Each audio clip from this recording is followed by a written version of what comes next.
ដំបងឡើយខ្ញុំសូមជម្រាបដំណឹងដ៏រីករាយមួយដល់បងប្អូនទាំងអស់គ្នាថ្ងៃនេះគឺគ្មានការថ្វាយបង្គំជុំទី2ទេយើងនឹងបញ្ចប់ការថ្វាយបង្គំទាំងអស់នៅត្រឹមជុំទី1នៅថ្ងៃនេះហើយសម្រាប់ជុំទី2សូមបងប្អូនសម្រាប់ដោយអធិស្ឋានរួចពិចារណាព្រះបន្ទូលនិងពិភាក្សាគ្នាដោយផ្ទាល់នៅតាមកន្លែងរៀងខ្លួនហើយចំពោះអ្នកដែលត្រូវចូលរួមការហ្វឹកហាត់យោធាសូមចូលរួមការហ្វឹកហាត់នោះចុះផ្ទុយទៅវិញសារនៃជុំទី1នៅថ្ងៃនេះរួមជាមួយអត្ថបទគម្ពីរគឺមានសារៈសំខាន់ខ្លាំងណាស់ដូច្នេះហើយក្នុងពេលដែលខ្ញុំបន្តអធិស្ឋានខ្ញុំក៏គិតថាអូខ្ញុំត្រូវតែផ្ដល់សារនៃជុំទី1នេះឲ្យបានពេញលេញដោយធ្វើតាមការដឹកនាំរបស់ព្រះវិញ្ញាណបរិសុទ្ធបើខ្ញុំនិយាយឲ្យខ្លាំងបន្តិចប្រហែលជាសារនេះអាចនឹងក្លាយជាសារដ៏សំខាន់បំផុតក្នុងចំណោមសារទាំងអស់ដែលត្រូវបានថ្លែងនៅតាមព្រះវិហារនានាជុំវិញពិភពលោកដែលកំពុងថ្វាយបង្គំនៅថ្ងៃនេះក៏ថាបានមូលហេតុគឺដោយសារតែទីបំផុតទៅអ្វីដែលមានសាតាំងដែលមើលមិនឃើញនេះវាប្រហារមកលើមនុស្សយើងគឺមានតែមួយគត់នោះគឺធ្វើឲ្យយើងឃ្លាតឆ្ងាយពីព្រះជាម្ចាស់តាមរយៈអំពើមិនជឿវាបន្តធ្វើកិច្ចការនោះរហូតមកដល់សប្តាហ៍នេះតើកន្លែងណាដែលបានលាតត្រដាងរឿងនោះយ៉ាងពេញលេញគឺនៅក្នុងគម្ពីរលោកុបត្តិចំពុកទី3ដូច្នេះហើយបានជាថ្ងៃនេះខ្ញុំកំពុងធ្វើកិច្ចការនេះដោយសារព្រះគុណរបស់ព្រះជាម្ចាស់មិនមែនជាខ្ញុំធ្វើដោយខ្លួនឯងដាច់ខាតដោយព្រះគុណរបស់ព្រះជាម្ចាស់ខ្ញុំចង់ប្រើព្រះបន្ទូលនេះដើម្បីផ្ដល់សារដែលលាតត្រដាងពីអត្តសញ្ញាណរបស់មាសាតាំងឲ្យបានពេញលេញបាននិយាយឲ្យខ្លាំងបន្តិចគឺខ្ញុំចង់ប្រើសេចក្តីសញ្ញានៃព្រះគ្រីស្ទដើម្បីកំទេចមាសាតាំងនេះឲ្យខ្ទេចខ្ទីដូច្នេះហើយសូមស្ដាប់សារថ្ងៃនេះដោយយកចិត្តទុកដាក់បន្តិចខ្ញុំអាចនឹងមានអារម្មណ៍រសាត់បន្តិចដោយមើលឃើញពីសកម្មភាពរិរិយាបថរបស់អស់លោកអ្នកដូច្នេះហើយបើអាចសូមគុំកម្រើកខ្លួនហើយបើអាចសូមគុំធ្វើសកម្មភាពអ្វីដែលរំខានសូមអានព្រះបន្ទូលដែលជាអត្ថបទគម្ពីរថ្ងៃនេះរួចត្រឡប់ទៅផ្ទះវិញហើយបន្តអានអត្ថបទនេះពេញមួយសប្តាហ៍ខ្ញុំបានអានតែអត្ថបទគម្ពីរនេះពេញមួយសប្តាហ៍ខ្ញុំអានវានៅកោះជាជួរអានហើយអានទៀតហើយរាល់ពេលដែលអានគឺវាមានន័យខុសគ្នាយើងត្រូវតែលាតត្រដាងអត្តសញ្ញាណរបស់អរិយឲ្យអស់ហើយកាត់វាឲ្យខ្ទេចខ្ទីដោយសារដំណឹងល្អត្រូវតែចិញ្ច្រាំវាឲ្យម៉ត់ដូចជាការហាន់ត្រីឬហាន់មឹកអញ្ចឹងគឺត្រូវតែចិញ្ច្រាំវាឲ្យខ្ទេចនេះជាសារសម្រាប់ថ្ងៃនេះដូច្នេះគ្មានការថ្វាយបង្គំជុំទី2ទេយើងធ្វើតែជុំទី1ទេសូមសម្រាប់ឲ្យបានសុខស្រួលសម្រាប់ពេលក្រោយដោយអាកាសធាតុល្អអ្នកអាចទៅកំសាន្តញ៉ាំអាហារឬជួបជុំគ្នាពិភាក្សាដោយក្តីរីករាយនិងទទួលការដឹកនាំពីព្រះប៉ុន្តែសូមពិភាក្សាអំពីគម្ពីរលោកុបត្តិចំពុកទី3ខ្ញុំជឿជាក់យ៉ាងមុតមមថាវានឹងក្លាយជាថ្ងៃដ៏ល្អបំផុតក្នុងជីវិតរបស់អ្នកទាំងអស់គ្នាខ្ញុំជឿជាក់យ៉ាងមុតមមថាវានឹងក្លាយជាថ្ងៃដ៏ល្អបំផុតក្នុងជីវិតរបស់ខ្ញុំ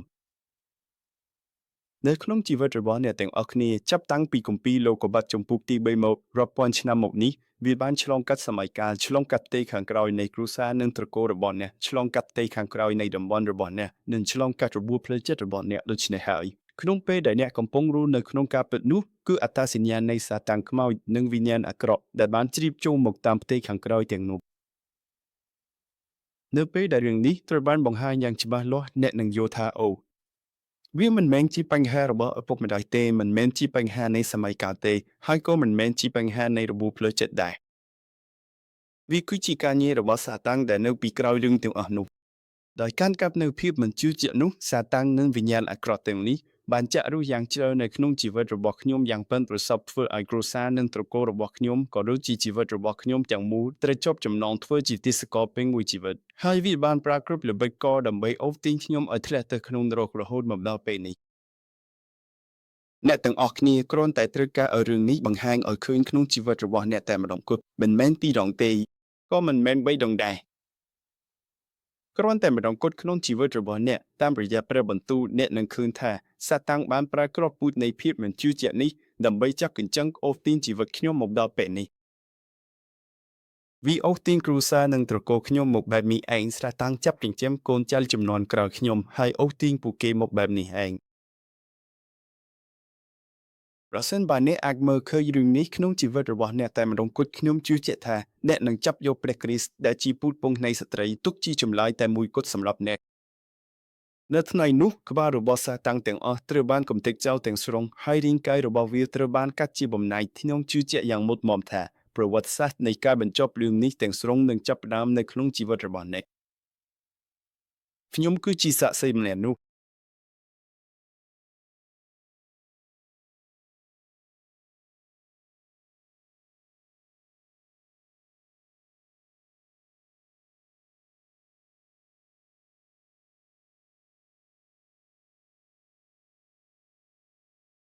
ដូច្នេះហើយបានជាចំណងជើងនៅថ្ងៃនេះមានសារៈសំខាន់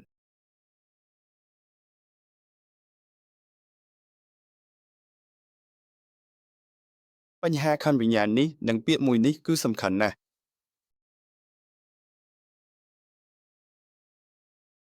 វាមិនមែនជាបញ្ហាផ្លូវចិត្តទេបញ្ហាផ្លូវចិត្តពីកំណើត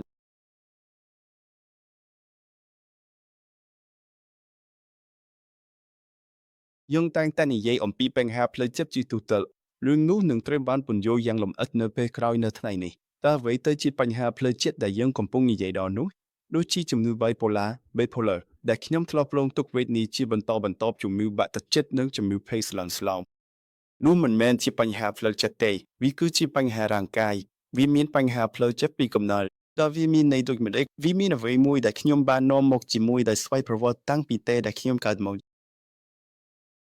តោះនេះគឺជាសេចក្តីផ្ដើម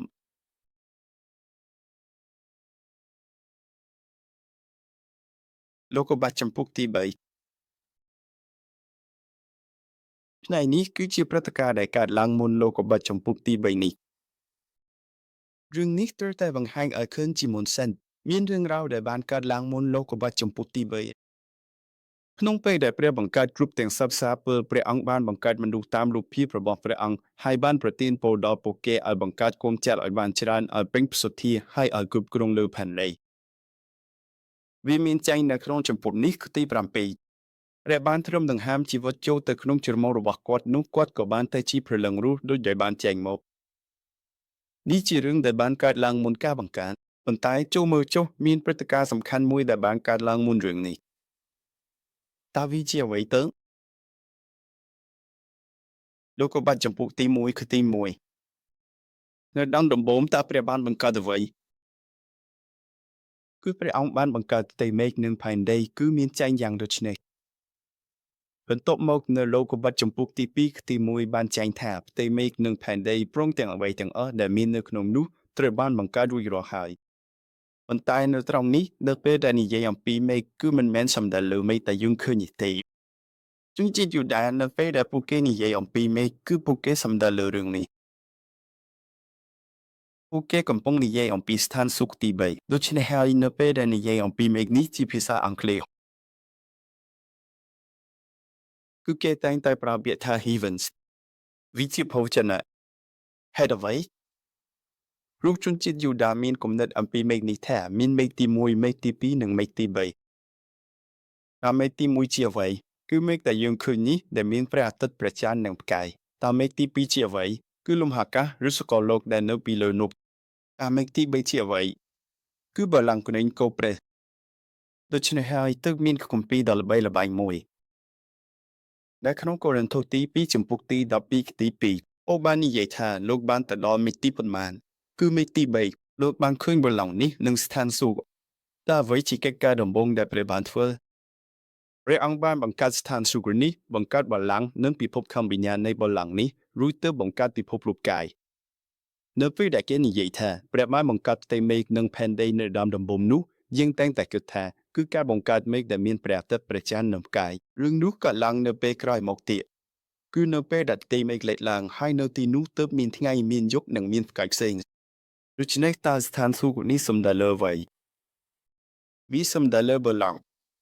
គឺគោព្រះនៃយល់ហើយមែនទេនេះគឺជាហេតុការណ៍ដែលបានកើតឡើងមុនការបង្កើតលោកីអឺមុនជំពូកទី3នៃគម្ពីរលោកុបត្តិទៅទៀតវាជារឿងមួយទី2ប៉ុន្តែនៅទីនេះដែលលើបល្ល័ង្កគណេញកោព្រះនេះប្រកាសជាមានភិវៈដែលបម្រើព្រះជាម្ចាស់មែនទេតើវាជាអ្វីទៅគឺទេវតា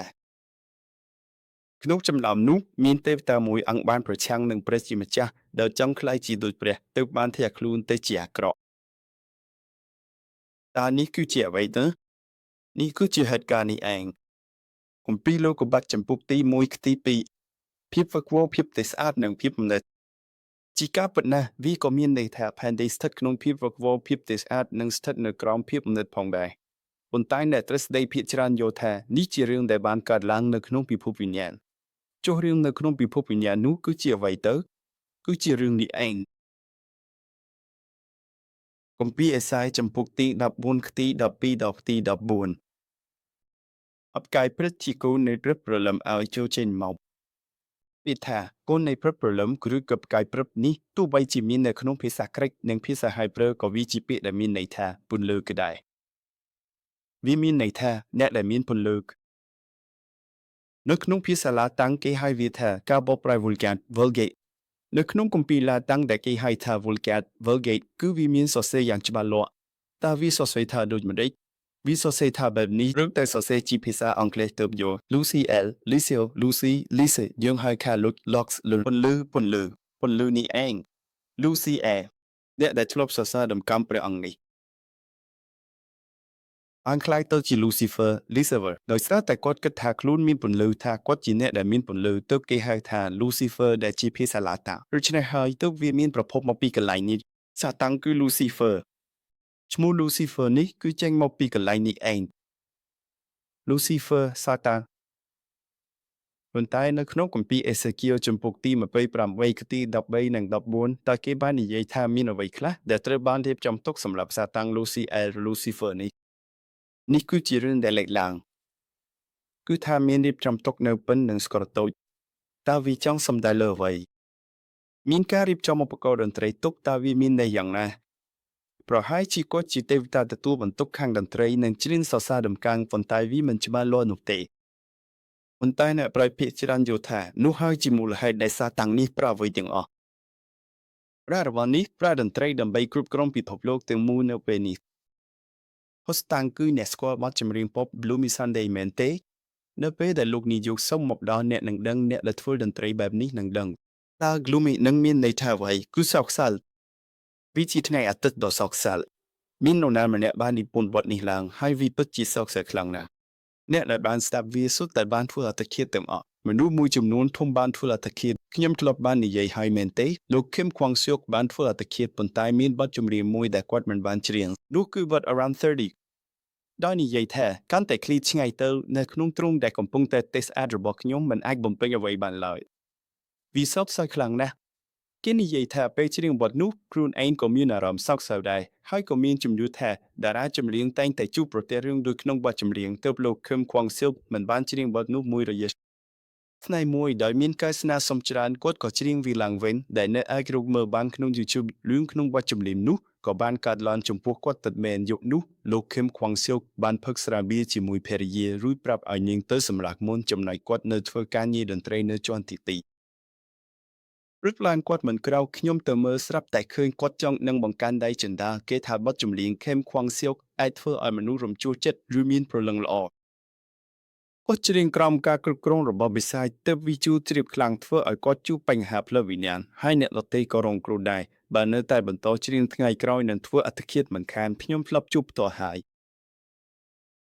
ចម្រៀងលោក Kim Kwang Seok ពីរជានិច្ចវាជួយសម្រាលទុកខ្ញុំដោយកំពុងនិយាយរឿងខ្លួនឯងអញ្ចឹងដល់ពេលក្រោយមកតើខ្ញុំយ៉ាងម៉េចទៅខ្ញុំចាប់ផ្ដើមគិតចង់ធ្វើអត្តឃាតសុំទោសលោកឪពុកពេលដែលឪពុកខ្ញុំមកដល់ខ្ញុំឃើញនៅក្រៅឃ្លាំងនោះឪពុកខ្ញុំគាត់មានអ្វីម្យ៉ាងខ្ញុំសម្រាប់ស្មើមែនទេពេលឃើញភ្លាមខ្ញុំមានអារម្មណ៍ថាចង់ផឹកវាណែផឹកអានឹងទៅស្លាប់នៅកន្លែងនេះតែម្ដងទៅប៉ុន្តែមូលហេតុដែលខ្ញុំមិនហ៊ានស្លាប់គឺមានពីរយ៉ាងទីមួយគឺថាបើខ្ញុំផឹកថ្នាំសម្លាប់ស្មើស្លាប់នៅទីនេះតើព្រះវិហារនេះនឹងទៅជាយ៉ាងណាព្រះវិហារនេះនឹងត្រូវវិនិច្ឆ័យអន្តរាយអស់ជាមិនខានតើខ្ញុំធ្វើបែបនោះកើតដែរឬទីពីរអ្នកដឹងទេពូរបស់ខ្ញុំត្រូវហើយមែនទេម៉ាគាត់បានផឹកថ្នាំសម្លាប់ស្មើធ្វើអត្តឃាតឪពុកខ្ញុំប្រហែលជាជ្រាបរឿងនេះគំនិតនោះក៏ផុសឡើងក្នុងចិត្តខ្ញុំភ្លាមវិញ្ញាណអាក្រក់ដែលធ្វើឲ្យគ្រួសារខ្ញុំផឹកថ្នាំសម្លាប់ស្មើធ្វើអត្តឃាតកំពុងតែចូលមកក្នុងគ្រួខ្ញុំដែលជាគ្រូកង្វល់នេះឯងពិតជាគួរឲ្យខ្លាចណាស់ឯការបស់អរិយសាតាំងគឺជារឿងពិតដោយសារតែហេតុផលពីរយ៉ាងនេះហើយទើបវិញ្ញាណដែលធ្វើឲ្យគេផឹកថ្នាំសម្លាប់ស្មើស្លាប់ក្នុងគ្រួសារខ្ញុំនេះវាមកតោងជាប់នឹងខ្ញុំហើយបើវាចូលមកដល់ខ្ញុំបែបនេះតើខ្ញុំគួរតែធ្វើបែបនោះមែនទេ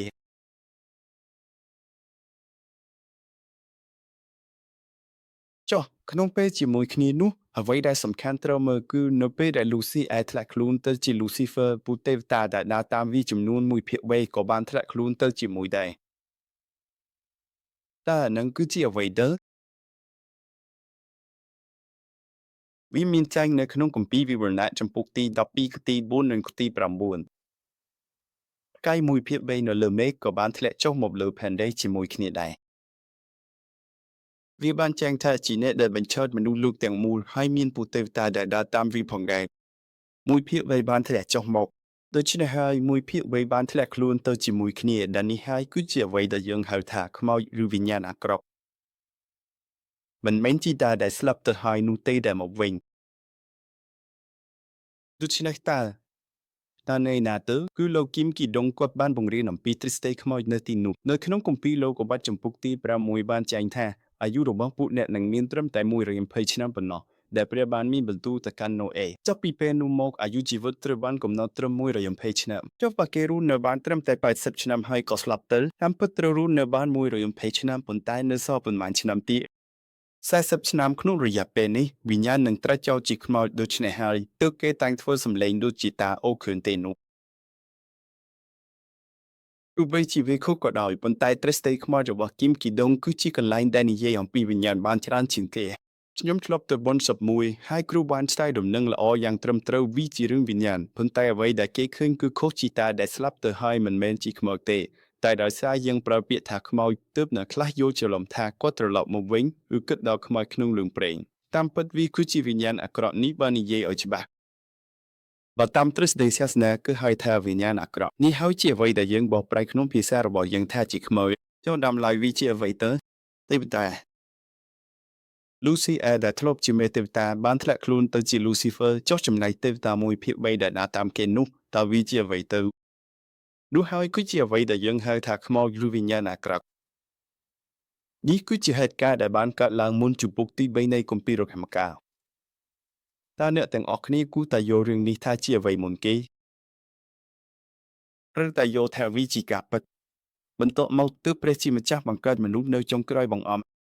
គឺបន្ទាប់ពីហេតុការណ៍នេះទើបព្រះអង្គបង្កើតមនុស្សជាលំដាប់ទី4តាមរូបភាពរបស់ព្រះអង្គ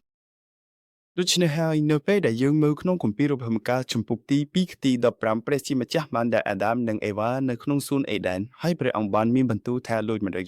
ចូលថែរក្សាសួននេះចុះពាក្យនេះអ្នកយល់ហើយមែនទេដូចជាការគ្រប់គ្រងនិងការធ្វើស្រែចម្ការអញ្ចឹងប៉ុន្តែតើគេនិយាយថាដូចម្ដេចទៀត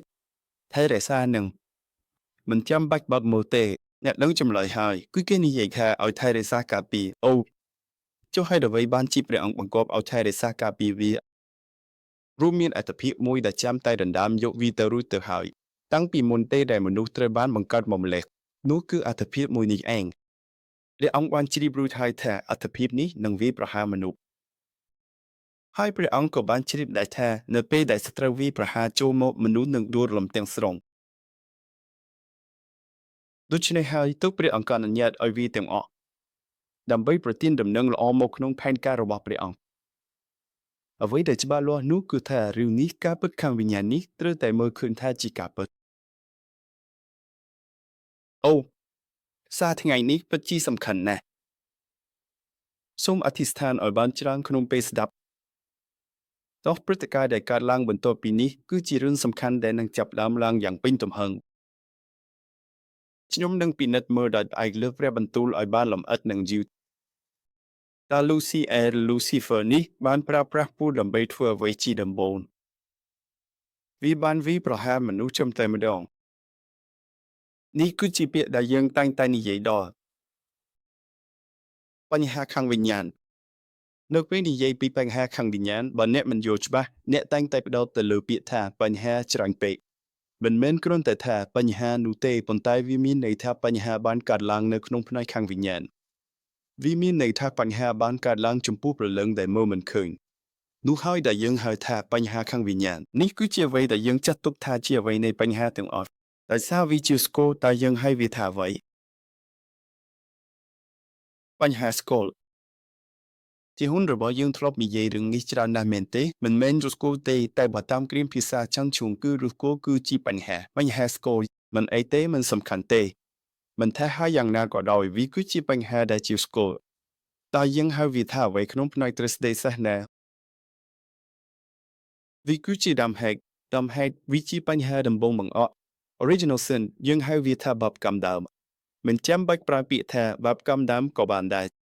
ប៉ុន្តែពាក្យថាបាបមានចែងក្នុងព្រះគម្ពីរពាក្យថាបាបកម្មដាមមិនមានក្នុងព្រះគម្ពីរទេចុះហេតុអ្វីបានជាយើងហៅវាថាបាបកម្មដាមព្រោះវាជាស្គាល់ដំបូងជាបញ្ហាដែលមនុស្សជួបប្រទះខាងវិញ្ញាណបញ្ហាខាងវិញ្ញាណតើអង្គការណាដែលបានរកឃើញពាក្យនេះជាលើកដំបូងគឺអង្គការរបស់យើង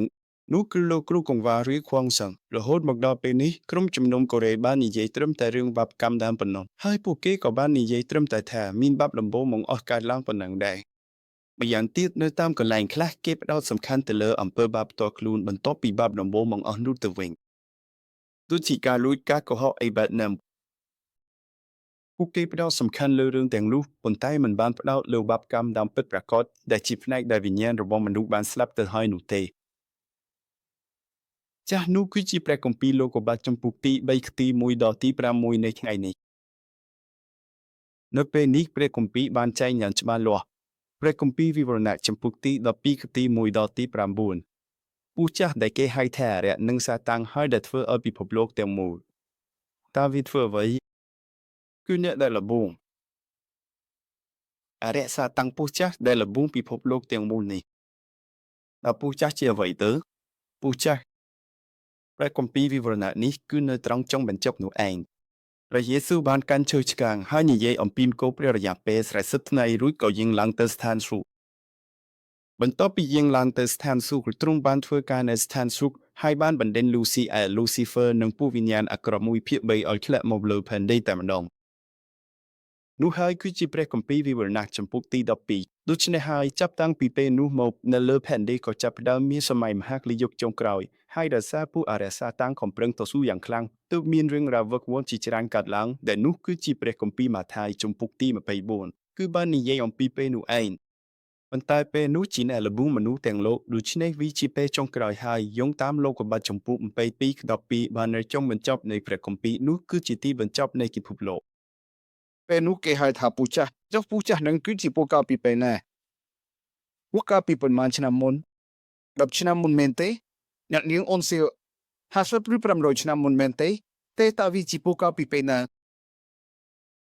តាំងស្មារតីឡើងនៅពេលដែលយើងនិយាយពីពួកក្នុងលោកុបាតចំពុកទី3ឬពូចាស់នោះគឺយើងសំដៅទៅលើពូនោះតែម្ដងយើងមិនដឹងពីឆ្នាំពិតប្រាកដនៃលោកុបាតចំពុកទី3នោះទេគេថាប្រហែលជា5000ឆ្នាំមុនប៉ុន្តែវាគ្រាន់តែជាការបកស្រាយតាមបែបជំនាន់និយមប៉ុណ្ណោះដូច្នេះវាមិនមែនជាឆ្នាំពិតប្រាកដនោះទេអ្វីដែលច្បាស់នោះគឺសាតាំងដែលបានប្រើពូក្នុងលោកុបាតចំពុកទី3ដើម្បីវាយប្រហារមនុស្សនោះហើយគឺជាពូតើពូពីបុរាណគឺជាអ្វីគឺពូនោះឯងមិនមែនជាពូទឹកឬពូវែកនោះទេមិនមែនបាត់នោះទេពូពីបុរាណនោះគឺតើចុះតែមានអ្វីចេញមកពីត្រង់នេះតើពូគឺមានល្បិចកលបំផុតតើវាជាអ្វីទៅសាតាំងនេះគឺពិតជាមិនបង្ហាញអត្តសញ្ញាណរបស់ខ្លួនឡើយពាក្យថាមានល្បិចកលនេះគឺពិតជាសាប់ដូគឺសាប់ដូនឹងឯងសូមយកត្រង់ចំណុចនេះផងមិនមែនខ្ញុំពូកែភាសាអង់គ្លេសទេប៉ុន្តែដោយសារខ្ញុំចង់ពន្យល់ព្រះបន្ទូលដល់អ្នករាល់គ្នាទៅពាក្យនេះវាល្អណាស់សាប់ដូឬក៏វាចេញមកថា cunning បែបនេះឯងមានល្បិចកលតើសាប់ដូជាអ្វីទៅគឺអ្វីដែលមិនច្បាស់លាស់តើវាជារឿងនេះឬមិនមែនវាស្រពេចស្រពេលថាតើវាទៅឬមិនត្រូវវាធ្វើឲ្យយើងច្រឡំនឹងហើយសាតាំងមានល្បិចកលគឺវាធ្វើឲ្យយើងច្រឡំតើវាត្រឹមឬមិនត្រូវវាបែបនឹងឯងស្របពេលជាមួយគ្នានោះ cunning ដែលយើងហៅថា cunning លូចម្លងនឹងលូចម្លងដែលស្នាប់តើមានអ្នកណាហ៊ាននិយាយថាខ្លួនកំពុងលូចម្លងឬធ្លាប់ឃើញគេធ្វើបែបនេះដែរឬទេគេលូតមកបន្តិចបែបនេះហែងការលូចម្លងអូហូវាពិតជាល្បិចកលណាស់សាតាំងទី1គឺវាលាក់បាំងអត្តសញ្ញាណរបស់វាចិត្តជឹងតែម្ដងរួចតើវាជាអ្វីទៅល្បិចកលសពតើវាត្រូវឬមិនត្រូវនឹងហើយវាធ្វើឲ្យយើងច្រឡំថាតើវាត្រូវឬមិនត្រូវរួចក៏លូតចម្លងតើវាជាអ្វីទៅក៏ទេសំខាន់វាឆក់យកទៅវត្តតែម្ដងដឹងហើយនេះហើយជារបៀបដែលវាប្រហែលសាតាំងមួយនេះហែងទី2តើសាតាំងនេះមកនិយាយថាដូចម្ដេចហើយញ៉ាំនេះទៅញ៉ាំទៅមិនស្លាប់ទេវាមិនបាននិយាយបែបមកទេចូលមើលឲ្យច្បាស់ចំពុក3ក្មួយវាមានល្បិចកលពូបានសួរទៅស្ត្រីនោះថាតើព្រះបានមានបន្ទូលពេកមែនឬថាមិនឲ្យអ្នករាល់គ្នាបរិភោគផលពីគ្រប់ទាំងដើមឈើក្នុងសួនច្បារនោះសូមមើលព្រះបានមានបន្ទូលថាមិនឲ្យបរិភោគផលពីគ្រប់ទាំងដើមឈើក្នុងសួនច្បារមែនទេវាមិនមែននិយាយបែបនេះទេ មានពាក្យនេះលេចឡើងពីថាពឹកមែនឬតើវាមានន័យយ៉ាងណាគឺសំដៅលើព្រះវាកំពុងតែបង្ខូចការពិតព្រះអង្គតើអ្នកគិតថាវាហាក់ដូចជាអ្វីដែរបែបនេះឯងវាហាក់ដូចជាមិនសមហេតុផលតើព្រះទិតជាបានហាមមិនឲ្យបរិភោគអ្វីទាំងអស់មែនឬមិនមែនទេតាព្រះបានអនុញ្ញាតឲ្យបរិភោគទាំងអស់តាបើចុះសពថ្ងៃនេះក៏ដូចគ្នាដែរខ្លាំងណាស់ក្នុងជីវិតជំនឿគឺមានការយកខុសអំពីព្រះដូចជាព្រះដែលចម្លែកឬព្រះដែលតាំងតែដាក់ទោសហើយតើវាជាអ្វីទៅវាជារឿងមិនសមហេតុផលបើព្រះមានមែនហេតុអ្វីបានជារឿងបែបនេះកើតឡើងចំពោះខ្ញុំបើព្រះមានមែនហេតុអ្វីបានជារឿងបែបនេះកើតឡើងនៅលើផែនដីហេតុអ្វីបានជាមនុស្សប្រភេទនោះអាចរស់នៅបានចម្លែកខ្ញុំវិញគឺកំពុងតែលំបាកខ្លាំងណាស់គឺកំពុងតែលំខូចរូបភាពព្រះយ៉ាងខ្លាំងធ្វើឲ្យហាក់ដូចជាព្រះមិនសមហេតុផលអញ្ចឹងវាដូចគ្នាទាំងស្រុងសូម្បីតែពេលនេះក៏ដោយបងប្អូនទាំងអស់គ្នាតើហេតុអ្វីបានជាខ្ញុំពន្យល់លម្អិតបែបនេះសូម្បីតែពេលនេះក៏ដោយរឿងនេះបងប្អូនត្រូវតែមើលឲ្យឃើញថាវាគឺកំពុងតែធ្វើបែបនេះដាក់បងប្អូនដូចគ្នាដែរឥឡូវសូមមើលបន្តទៀតទី3គឺមានសាតាំងនេះឯងឌីវីប្រហាផ្ដេសប្រតែម្ដងដល់វាថាដូចម្ដេចចំពុក3ពីស្ត្រីនោះឆ្លើយទៅពូថាយើងអាចបរិភោគផលនៃដើមឈើក្នុងសួនបានតែចំពោះផលនៃដើមឈើដែលនៅកណ្ដាលសួនវិញព្រះទ្រង់មានបន្ទូលថាកុំឲ្យបរិភោគហើយក៏កុំឲ្យប៉ះពាល់ដែរក្រែងលោកពួកឯងស្លាប់គឺវាថាអញ្ចឹងស្ត្រីនោះមានការភ័ន្តច្រឡំរួចទៅហើយដូច្នេះហើយយើងតែងតែនិយាយថាមានសាតាំងលប៊ូងទៅនាងចេញបោកប៉ុន្តែមិនមែនទេមុនពេលដែលមានសាតាំងលប៊ូងទៅទៀតស្ត្រីនេះមានសភាពខាងវិញ្ញាណឬសេចក្តីសញ្ញានេះគឺស្រពេចស្រពិលទៅហើយព្រះថាកុំឲ្យបរិភោគសោះសេថាម៉េចនាងថែមថយពាក្យដូចនិយាយការពីអាទិត្យមុនកុំឲ្យបរិភោគហើយអ្វីទៀតកុំឲ្យប៉ះពាល់កុំឲ្យមើលតើមានរឿងបែបនោះណែណាតើគេសរសេរថាដូចម្ដេចនៅក្នុងភាសាអង់គ្លេសវាចេញមកបែបនេះហើយអ្វីបានជាអ្នកប្រហែលជាត្រូវស្លាប់នេះហើយដែលធ្វើឲ្យនាងច្រឡំថាតើនឹងស្លាប់ឬមិនស្លាប់វាចេញមកថាធ្វើបែបនេះក៏បានធ្វើបែបនោះក៏បានទៅហើយនាងអេវ៉ាគឺត្រូវបានចាប់យកខាងវិញ្ញាណរួចទៅហើយមុនពេលដែលសាតាំងវាប្រហារទៅទៀតបាននិយាយតាមបែបវិញ្ញាណគឺស្ថិតក្នុងស្ថានភាពដែលរងការរំខានហើយស្ថានភាពខាងវិញ្ញាណរបស់នាងបានដួលរំអស់ទៅហើយដូច្នេះហើយអ្នកទាំងអស់គ្នាមិនអាចយកលេសទៅបន្ទោសសាតាំងបានឡើយទោះបីជាយើងដឹងពីអត្ថភាពនិងរូបរាងពិតរបស់សាតាំងក៏ដោយក៏យើងមិនអាចយកវាធ្វើជាលេសបានដែរយើងមិនអាចបន្ទោសសាតាំងចំពោះគ្រប់យ៉ាងបានឡើយសូមមើលចុះមុនពេលដែលសាតាំងវាប្រហារទៅទៀតនាងអេវ៉ាគឺស្ថិតក្នុងស្ថានភាពស្រពេចស្រពិលទៅហើយផ្នែកខាងវិញ្ញាណរបស់នាងដូច្នេះហើយត្រូវយកពីចំណុចនេះសាតាំងនេះបើមើលឲ្យច្បាស់តើវាថាដូចម្ដេចតោះយើងមើលចំពុកទី3ទី4ម្ដងទៀតពូនោះនិយាយទៅកាន់ស្ត្រីនោះថាអ្នករាល់គ្នានឹងមិនស្លាប់ជាដាច់ខាតវាចេញមកបែបនេះហើយចុះសាតាំងនេះវាប្រាប់ព្រះបន្ទូលដើម្បីទៅប៉ះពាល់ត្រង់ណាវាដឹងច្បាស់ពីព្រះបន្ទូលដ៏សំខាន់បំផុតនេះហើយវាទៅប៉ះពាល់ត្រង់ចំណុចនោះគោលដៅចុងក្រោយរបស់សាតាំងតែធ្វើលួចម្ដេចទើបមនុស្សចប់ជីវិតវាដឹងថាឲ្យតែបាត់បង់ប្រជ័យនៃការនៅជាមួយព្រះគឺចប់ហើយដោយសារមនុស្សជាភាវៈខាងវិញ្ញាណវាដឹងច្បាស់ណាស់ថាព្រះបន្ទូលនោះមានន័យយ៉ាងណាព្រះបានមានបន្ទូលថាត្រូវតែស្លាប់មែនទេវាបានបង្វែររឿងនេះទាំងស្រុងថានឹងមិនស្លាប់ទេនឹងមិនស្លាប់ជាដាច់ខាតមិនអីទេសាតាំងធ្វើបែបនេះហើយវាតែចាប់យកចំណុចសំខាន់បំផុតតែម្ដងនឹងមិនស្លាប់ជាដាច់ខាតនេះគឺជាអ្វីដែលយើងហៅថាតើវាជាអ្វីទៅការមិនជឿគឺជារឿងតែមួយទេការមិនស្ដាប់បង្គាប់មិនចាំបាច់ស្ដាប់ព្រះបន្ទូលរបស់ព្រះទេហើយក៏មិនស្លាប់ដែរវាធ្វើឲ្យយើងមិនជឿលើព្រះបន្ទូលមិនស្លាប់ទេព្រះបានមានបន្ទូលថាត្រូវតែស្លាប់តែវានិយាយថាអ្នកនឹងមិនស្លាប់ទេការមិនជឿការមិនស្ដាប់បង្គាប់តើនេះជាអ្វីដែលយើងហៅថាអ្វីដែលក្រុមយើងកំពុងធ្វើសប្តាហ៍នេះគឺយើងហៅថាជាការមិនជឿជាមូលដ្ឋានគឺការមិនជឿវាមាននៅក្នុងខ្លួនយើងស្រាប់ហើយការមិនជឿមិនមែនកើតឡើងដោយសារនរណាម្នាក់នោះទេហើយក៏មិនមែនដោយសារការងារព្រឹត្តិការណ៍ឬបញ្ហាអ្វីដែរសូមមើលទៅលើនាងអេវ៉ាទៅមុនទៅពលលបូននាងស្ថិតក្នុងស្ថានភាពដែលត្រូវតែដួលរំលួយទៅហើយស្ថិតក្នុងស្ថានភាពច្របូកច្របល់រួចទៅហើយស្ថានភាពដែលមានការមិនជឿចូលមកដល់រួចទៅហើយរួចពួកក៏ចូលមកលបូននាងតែម្ដង Thế đại phu này tha nét nên mình slap tê nín có vô prom hai ban slap sầm đê rồi phu tiền song rồi hốt cái mình chịu chấp dốc tiền song tại mà đong ta dương hai rừng đi tha vậy dương hai việc tha chi cái mình chịu chi mua là than cái bị anh anh bị anh mình men chỉ rừng sầm khăn nụ tê vì mình men chỉ rừng mua là than ở vậy nụ tê vận tải nơi không sanh hợp đại mình ai chi phốt bị cái mình chịu nút có cắt lang hai ở sa tăng có ban là bung ở nín thua tam lúc tại mà đong lúc này hai vì ban khai chỉ hạ sắp rồi mình vì ban khai chỉ nè xăm cùng nết ở đặc quan tại là boom bà dương mình chăng ca là boom nút cứ mình ate anh nâng hai chỉ ca mình chưa quan tại mình full tam cứ bàn hai tại bài chỉ chăng ca là boom từ vinh để nâng min ở rộng mùi keng đối sao tại sao ní min sara sầm khang khang na để nâng min ở rộng mùi keng tràn đông chỉnh mồn để nâng mình slap lại hai khung pe chỉ mùi khni ní xôm nè rồi khni sang kết mùi lại bàn chứ ba bồi chốc nè pe để ca mình chiu ban châu một bên ní đó số mưa cái tí pramวิจัยแทนนึกในแต่เน็ตบริโภคนี่กับวันเน็ตหนึ่งพลูหลังคนไทยมีเรื่องมวยแต่ยังตรึมมือหลายฉบับในตรังนี้โอ้คืออะไรสัตตังนี่เองแต่วิรบเน็ตแต่หนึ่งพลูหลังในกระบอกเน็ตหนึ่งพลูหลังวิมันบ้านนี่ใหญ่แทนเน็ตหนึ่งสลับในทนายแต่บริโภคลายนิเตนึกในแต่บริโภคแต่วิรบเน็ตหนึ่งพลูหลังในกระบอกเน็ตหนึ่งพลูหลังสมมติตามลำดับลงดาวในกระบอกเน็ตหนึ่งพลูหลังตอนหนึ่งใครตั้งจีรู้จะไว้นังใครตัวจีโร่จีเปรถ้าบลตบหมกติดมีเอาไว้ประตูจุดแท้เนี่ยนังสควอลอหนึ่งอักรับบัดจีออกจากนะเมนเตอะไรซาตังนี่เองวิบมพลายยังตอนนี้เจียวไว้นอกเตะก็ตัวตาวิเจียวไว้ตันกูอาจังบริโภคพี่คืออะไรกูอาจังมือที่ใบคืออะไรช่วยไอ้มีนปรักไงและตรงนี้บางตอนยังตระแต่เมื่อคืนปีระเบียบได้เสพตั้งบางแห่งอัตราสัญญาณระบบวิให้วิประหารมนุษย์พุทธตังคือมาไทยจึงปกติบนคติมวยดอตีดอกมวยสตังเฮียนวิประหารพระเยซูเมนเต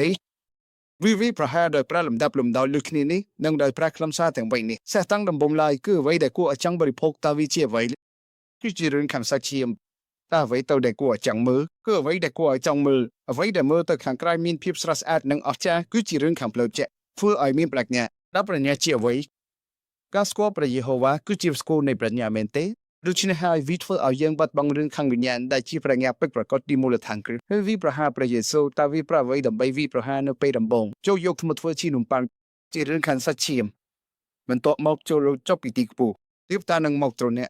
บาโลจบปิติกปูมันดูมันนี่นั่นขึ้นจากออกนี่เมนเตเทวตานังมอกตรพระเยซูอาจารย์นะพระเยซูอาจารย์นะมันสลับเตเอาไว้เด็กกูเอาจังมือสมาร์ทเดย์เจ็บหนึ่งก็จะอยู่จกตาวิเชียไว้ดันจกรับไฟบังคงคิมมกนุขยมหนึ่งเอาไว้ดอนเนี่ยจกกรุบโบเชียไว้ตั้งเอานุขยมหนึ่งเอากรุบยังดอนเนี่ยวิดเขาโยไว้ได้จิขังวิญญาณตั้งสรงสับในนี้ก็ดูคิดได้ให้สู้มือตามลำดับลมดาวเจาะแต่นั่นไอ้นั่นเอาไว้ขังลูกไก่นั่งเอาไว้ขังเพลจัดตาโกได้จงกรอยคือเอาไว้เตอคือดูเขาโยเอาไว้ขังวิญญาณตั้งสรงพวกเกตเฟอร์อันเนมินพิบลุงเรื่องขังลูกไก่ให้เฟอร์อาวิฮัดดูเจียไว้ดำนาการอ๋อหนึ่งล้อประสาขังเพลจุดบนใต้โกได้จงกรอยคือดอกคูดอยู่ไว้ขังวิญญาณตั้งสรงเรื่องนี้เนี่ยเตอแต่เมื่อไหร่เคยดูชนักโซมือจอกที่บำพดตาวิเชียไว้ดังในกระบอกเนี่ยนังพลือลางเนี่ยนังใครจีดูเปล่าช่วงดังปีละอ๋อนังอักรอได้เย่อใครตาวิเชียไว้ตาทิ้งใครเจียไว้แต่นะคือทิ้งใครจีใจกรมอำนาจถึงออกุสทัดในเลือดใจกรมประสิทธิ์บาดใจกรมสำหรับกัตโตมวยโรยชนะคือขมิ้นเอาไว้ไอท์เฟอร์บันไลบาดใจกรมสำหรับกัตโตประหารชีวิตก็ขมิ้นเอาไว้ไอท์เฟอร์บันไดบาดใจกรมสำหรับทาขมิ้นโตก็ขมิ้นเอาไว้ไอท์เฟอร์บันไดตาการทูจิตใจกรมมีในโดยไม่ได้คือตระคลายจีมันจะในชีวิตคลุนเองในกระบอกเนี่ยนำพลือลางการคลายจีดุดเปรตตาโกได้จงปลายเกลือไว้คือการได้เนี่ยคลายจีมันจะน้ำลำดับลำดาวการแบบในพลือลางในการคลายจีดุดเปรตคือจีดำลากามวยอาลัตพาวจงกลายคือจีไว้คือการดังปีละออนังอักรอนี่ข้าจีจำนวนได้วิจังสำได้เลยถ้าดำเชื่อได้ดังปีละออนังอักรอนู้จีดังเชื่อไว้เตอถ้าวิจีพลายไปเมนเตคลาท่าจีพลายในทาริงคลาท่าจีพลายเปามันเมนเตคลาท่าจีพลายสลายมันเมนเตวิจิอัตนัยจีนิมัตรุกเราให้จีมีคลาเชื่อไว้มวยแต่มีรูปเลี้ยงแบบนี้พิวนาทีนุเรื่องนู้มันท่าวิจิพลายสลายหรือพลายปามรูเตคือวิมันมีในไว้ถึงวิจิลิมัตรุ ការបរិភោគផ្លែឈើដឹងខុសត្រូវធ្វើឲ្យយើងចង់ខ្លាយជាព្រះជាម្ចាស់និងជាអ្នកវិនិច្ឆ័យដូច្នេះហើយទឹកក្នុងបាននិយាយកាលពីសប្តាហ៍មុនថាកុំវិនិច្ឆ័យការបន្តវិនិច្ឆ័យនោះគឺការដែលខ្ញុំបានខ្លាយជាម្ចាស់ចំពោះសហជីពឬអ្នកនិពន្ធអត្ថបទវិចារណថាទាំងនោះសូមមើលទៅលើគ្រួសារនិងត្រកូលផ្ទាល់ខ្លួនរបស់ពួកគេវិញទៅពួកគេនឹងវិនិច្ឆ័យអន្តរាយយ៉ាងវេទនាតើអ្វីជាមូលហេតុដែលព្រះគម្ពីរប្រាប់ថាកុំឲ្យវិនិច្ឆ័យប្រសិនបើអ្នកបន្តវិនិច្ឆ័យ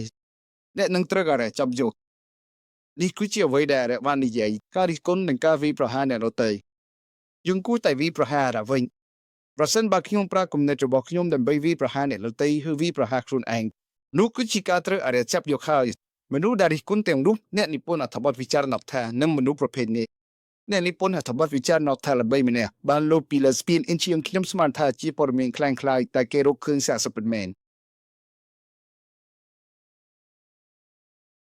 ដូច្នេះហើយអ្នកទាំងអស់គ្នាចូលមើលចំណុចសំខាន់មួយនៅត្រង់នេះនៅក្នុងចំពុកទី3ខទី7គឺថាអូមិនមែនចំពុកទី3ខទី7ទេគឺនៅចំពុកទី3ខទី6តើគេសរសេរថាដោយម្ដេចស្ត្រីនោះឃើញដើមឈើនោះក៏ឃើញថាវាគួរឲ្យចង់បរិភោគគួរឲ្យចង់មើលហើយក៏គួរឲ្យចង់បានដើម្បីឲ្យមានប្រាជ្ញាស្ត្រីនោះបានស្លាប់ខំវិញ្ញាណរួចទៅហើយមិនមែនស្លាប់ដោយសារតែបេះផ្លែឈើនោះមកបរិភោគទេណាដូច្នេះហើយស្ត្រីម្នាក់នេះចង់បរិភោគផ្លែនោះខ្លាំងណាស់ព្រោះវាគួរឲ្យចង់បានដើម្បីឲ្យមានប្រាជ្ញាប៉ុន្តែបានបរិភោគទៅគឺនឹងស្លាប់ដូច្នេះនាងក៏មិនបានបរិភោគវាឡើយប៉ុន្តែតែងតែអង្គុយនៅក្រោមដើមឈើនោះហើយចង់បរិភោគវាបើបរិភោគទៅនឹងមានប្រាជ្ញាប៉ុន្តែបើបរិភោគទៅគឺនឹងស្លាប់តើនាងស្លាប់ហើយឬមិនទាន់ស្លាប់នាងបានស្លាប់ហើយអ្នកមានតណ្ហាក្នុងចិត្តគឺបានផិតក្បត់ហើយការស្អប់ស្មើនឹងការសម្លាប់នេះជាគម្ពីរសញ្ញាថ្មីស្ត្រីម្នាក់នេះបានបញ្ជូររួចទៅហើយវិញ្ញាណនាងបានស្លាប់ហើយការបលេបផ្លែឈើនោះមកបរិភោគគឺគ្មានន័យទេនាងលែងជឿព្រះបន្ទូលព្រះជាម្ចាស់ហើយក៏មិនស្ដាប់បង្គាប់ដែរគឺស្ត្រីម្នាក់នេះឯងស្ត្រីម្នាក់នេះបានស្លាប់បាត់ទៅហើយខាងវិញ្ញាណពិតមែនហើយមុនពេលបរិភោគប៉ុន្តែលើនេះដោយសារតែបានធ្វើសកម្មភាពជាក់ស្ដែងទើបបានប្រព្រឹត្តអំពើបាបយ៉ាងពេញលេញតាមផ្លូវការនិងតាមផ្លូវច្បាប់ខ្ញុំដឹងថាការឆ្លងកាត់ផ្លូវត្រង់កន្លែងនោះគឺខុសច្បាប់ខ្ញុំចង់ឆ្លងហើយខ្ញុំមិនខ្វល់ទេខ្ញុំនឹងឆ្លងមនុស្សម្នាក់នេះបានបំពេញច្បាប់រួចទៅហើយប៉ុន្តែគេមិនបានឆ្លងទេគេមិនបានបំពេញច្បាប់ព្រមទាំងទេប៉ុន្តែថ្ងៃមួយដែលសារតែចង់ឆ្លងគេក៏បានឆ្លងពេកមែននៅពេលភ្លើងពណ៌បៃតងចុះតើវាជាអ្វីទៅតាមផ្លូវព្រំទណ្ឌនិងតាមផ្លូវច្បាប់មនុស្សម្នាក់នេះបានបំពេញច្បាប់ខាងសិលធម៌រួចហើយក៏បានបំពេញច្បាប់ជាក់ស្ដែងផងដែរប៉ុន្តែតើពិភពលោកនេះនិយាយតែពីរឿងអ្វី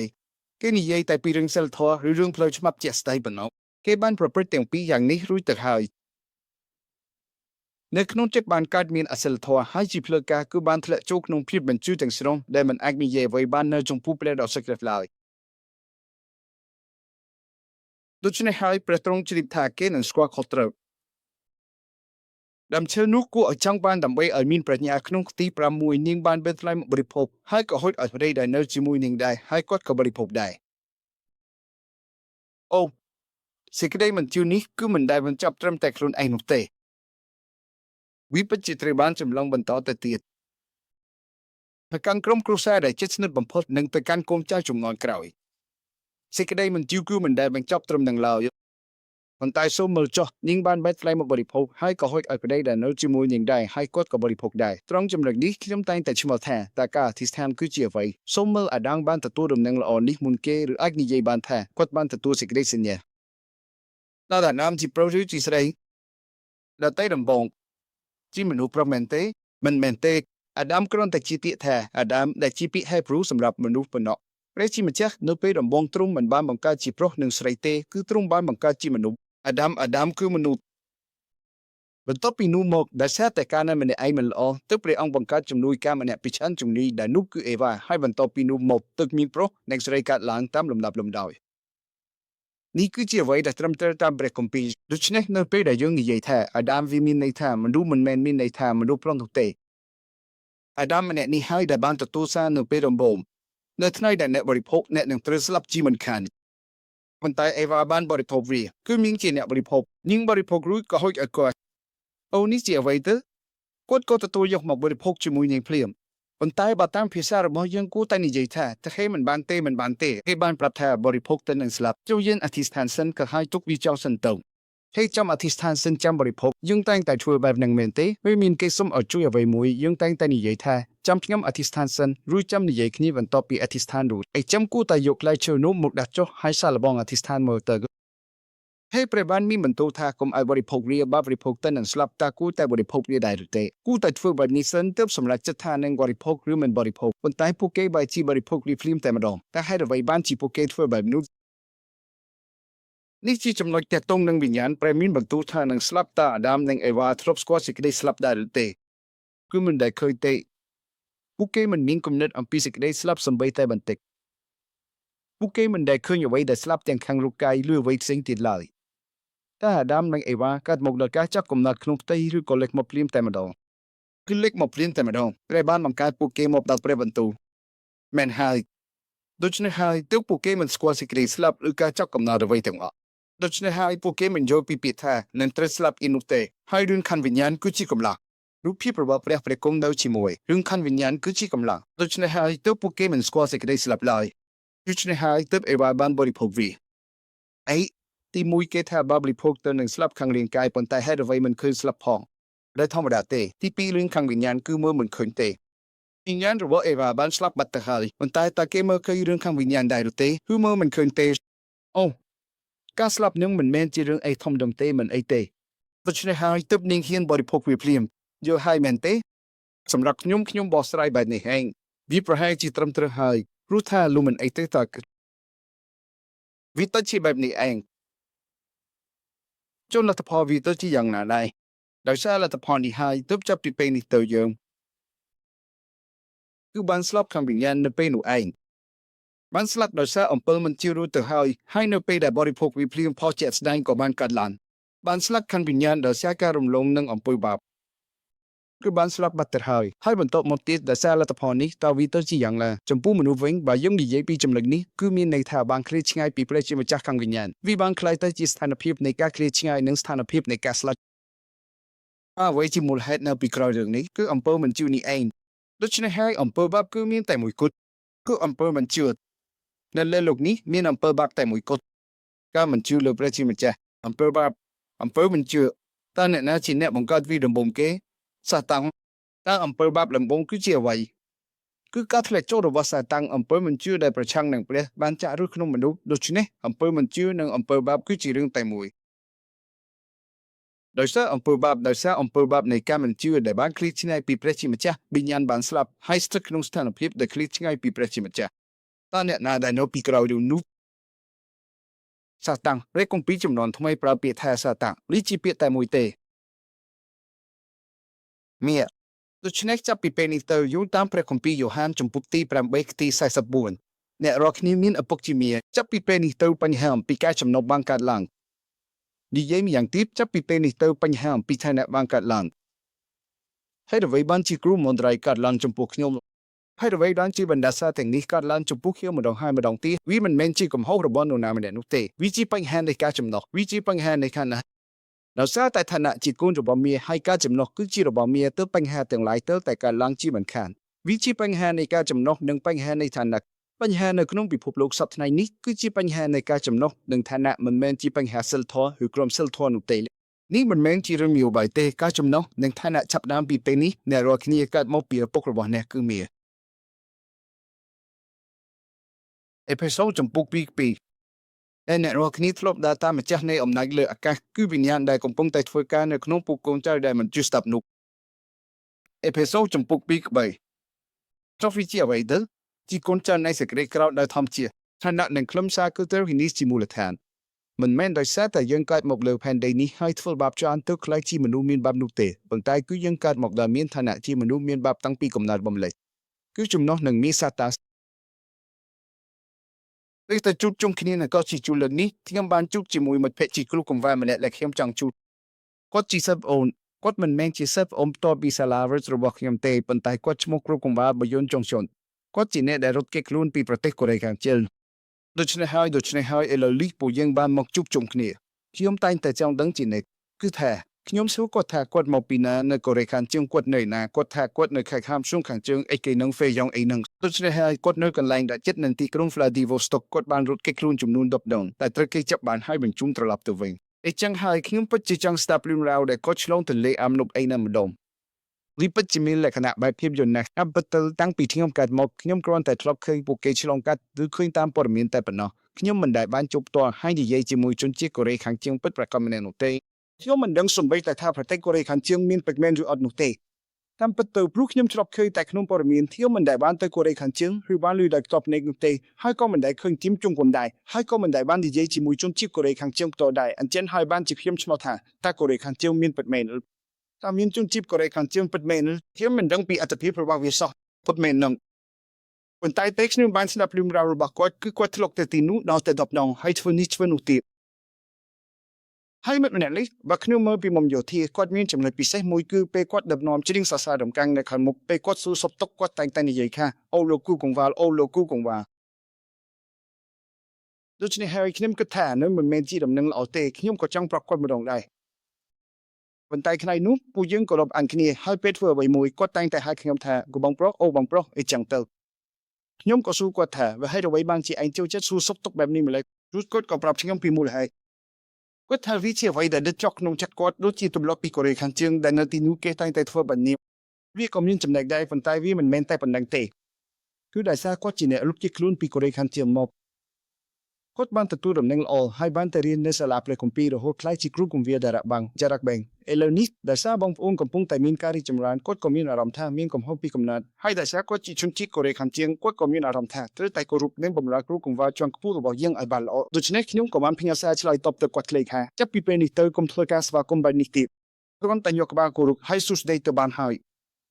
អ្នកមិនមែនជាជនជាតិកូរ៉េខាងជើងហើយក៏មិនមែនជាជនជាតិកូរ៉េខាងត្បូងដែរអ្នកគឺជាពលរដ្ឋនៃកូរ៉េអ្នកគឺជាមនុស្សនៃកូរ៉េខ្ញុំមិនមែនជាជនជាតិកូរ៉េទេតែជាមនុស្សនៃកូរ៉េដូចគ្នាបើយើងជាបងប្អូនក្នុងកូរតែមួយតែហេតុអ្វីទៅអន់លំទោនបែបនេះទៀតគាត់ក៏ធូរស្រាលចិត្តហើយថ្លែងអំណរគុណលោកគ្រូគង្វាលយ៉ាងខ្លាំងគាត់ថាមិនដែលធ្លាប់មានអ្នកណានិយាយបែបនេះដាក់គាត់ពីមុនមកទេចាប់ពីពេលនេះទៅកុំធ្វើបែបនេះទៀតដោយសួស្ដីគេដោយភាពជឿជាក់និងដោយមោទនភាពទៅអូយអាឡេលូយ៉ាចាប់ត្រឹមនឹងទៅគាត់សួរថាហេតុអ្វីវិជាបញ្ហាអត្តសញ្ញាណនិងការចុះចូលព្រោះទឹកជិនពីកូរ៉េខាងជើងដែលធ្លាប់ត្រូវគេគៀបសង្កត់យូរទឹកគាត់ខ្លាចជាបែបនេះវិត្រូវបានជប់ជំពាក់ខាងវិញ្ញាណបែបនេះឯងគឺគាត់មានអត្តសញ្ញាណនេះតាំងពីកំណើតមកម្លេះមិនមែនដោយសារតែគាត់ធ្វើខុសទៅមានអត្តសញ្ញាណបែបនេះនោះទេមិនមែនដោយសារតែខ្ញុំធ្វើរឿងឈ្គូច្រើនពេកទៅផ្នែកមួយខ្ញុំមានអត្តសញ្ញាណបែបនេះនោះទេគឺតាំងពីកំណើតមកតាមរយៈអត្តសញ្ញាណនិងការស្ថិតនៅក្រោមចំណុះគឺគាត់មកពីក្រោមនេះឯងចុះចាប់ពីពេលនេះទៅមានរឿងមួយដែលនឹងចាប់ផ្ដើមលេចចេញមកយ៉ាងពិតប្រាកដតើវាជាអ្វីទៅគឺរឿងនេះហើយដែលលេចចេញមកបញ្ហាផ្លូវចិត្តពីកំណត់គឺកើតឡើងនៅពេលនេះឯងតើអ្វីទៅជាបញ្ហាផ្លូវចិត្តពីកំណត់ទីមួយគឺបញ្ហាផ្លូវចិត្តដែលកើតឡើងតាំងពីកំណត់មកតែម្ដងភាសាតាំងបានលំងពួកគេថាដូចមិនទេនៅថ្ងៃដែលអ្នកហូបវាទីមួយតើអ្នកនឹងtâmជាយ៉ាងណានៃរបស់អ្នកនឹងភ្លឺឡើងអ្នកនឹងខ្លាយជាដូចព្រះគឺដូចចិនឯងរាប់ចំពុកទី3ខទី7ដូច្នេះតើអ្វីរបស់ពួកគេដែលភ្លឺឡើងអូខេផ្នែកភ្លឺឡើងតើជាភាសាអង់គ្លេសគេនិយាយថាដូចមិនទេគេប្រើពាក្យថា about open តែម្ដងអូហូប៉ុន្តែតើអ្វីដែលត្រូវបានបែបនោះហើយការដែលថាភ្នែកភ្លឺឡើងនោះមានន័យថាដូចមិនទេចុះតើអាដាមនិងអេវ៉ាកំពុងបិទភ្នែកមែនទេតើពួកគេខ្វាក់មែនទេមិនមែនទេតើវាមានន័យយ៉ាងណាគេតែងតែនិយាយពីការបើកឬបិទភ្នែកខាងវិញ្ញាណប៉ុន្តែនោះគ្រាន់តែជាពាក្យមិនច្បាស់លាស់តើការដែលថាភ្នែកភ្លឺឡើងនោះមានន័យដូចម្តេចនេះគឺជាបញ្ហាផ្លូវចិត្តផ្លូវចិត្តគេហៅថាខួរក្បាលនេះគឺជាការគិតវាជាបញ្ហាដែលកើតឡើងនៅក្នុងចិត្តតើអ្នកចង់មានន័យថាយ៉ាងណាយើងបាននិយាយគ្នាកាលពីសប្តាហ៍មុនហើយតាមឡើយមនុស្សយើងនៅក្នុងសួនអេដែនយើងតែងតែសួរថាតើយើងជានរណាយើងគឺជាមនុស្សដែលត្រូវបានបង្កើតមកតាមរូបភាពរបស់ព្រះយើងគឺជាមនុស្សដែលព្រះបានដកដង្ហើមជីវិតចូលទៅក្នុងច្រមុះហើយខ្លាយជាព្រលឹងរស់ដូច្នេះតើអ្វីទៅជាជំពូកទី2ទី9នោះដើមជីវិតអូដើមដឹងខុសត្រូវយើងត្រូវតែរស់នៅដោយបន្តទទួលពរជ័យនៃជីវិតនៅកណ្ដាលសួនច្បារនោះដូច្នេះបើបរិភោគផ្លែឈើនោះក្នុងជំពូកទី2ទី17អ្នកនឹងស្លាក់ខាងវិញ្ញាណយើងគឺជាមនុស្សបែបនោះយើងត្រូវតែពិភាក្សានិងគិតអំពីវាជានិច្ចតែណានៅក្នុងចិត្តនិងគំនិតរបស់យើងតើវាជាអ្វីទៅបាននិយាយតាមបែបទេវវិទ្យាយើងឲ្យវាថា Tristetrapiki Trichotomy វិញ្ញាណព្រលឹងនិងរូបកាយចុះចំណែក Tristetrapiki Dichotomy និង Tripiki Trichotomy វិញ អូចំពោះខាងព្រះវិហារ Presbyterian Presbyterian គេនិយាយអំពីទស្សនៈគ្រាភិគីវិញ្ញាណប្រលឹងនិងលោកកាយចំណែកខាងព្រះវិហារបរិសុទ្ធ Holiness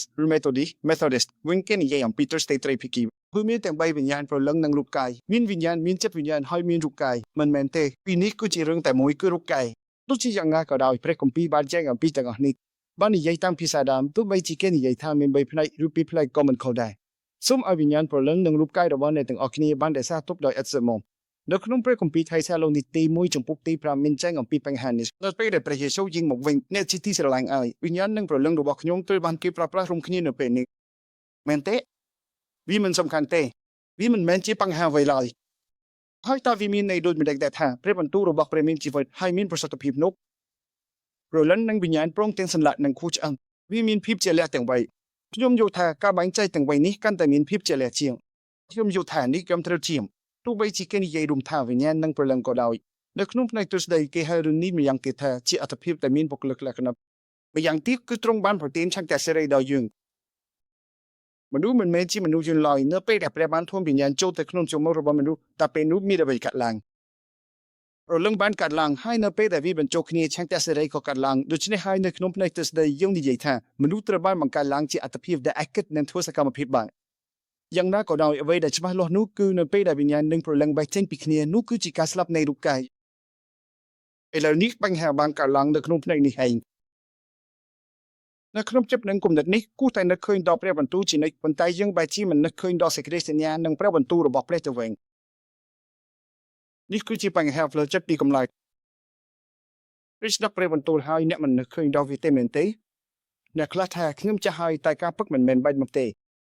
េវាជាបញ្ហាពីកំណត់ដែលកើតមកក្នុងស្ថានភាពដែលមិនដាក់ព្រះបន្ទូលក្នុងខួរក្បាលតាំងពីដើមមកលេះអ្នកកំពុងតែចេញបកគេហើយថាខ្ញុំចាស់ហើយថាខ្ញុំកើតជំងឺវង្វេងវង្វាន់ថាអ្វីកោសិកាអរលីង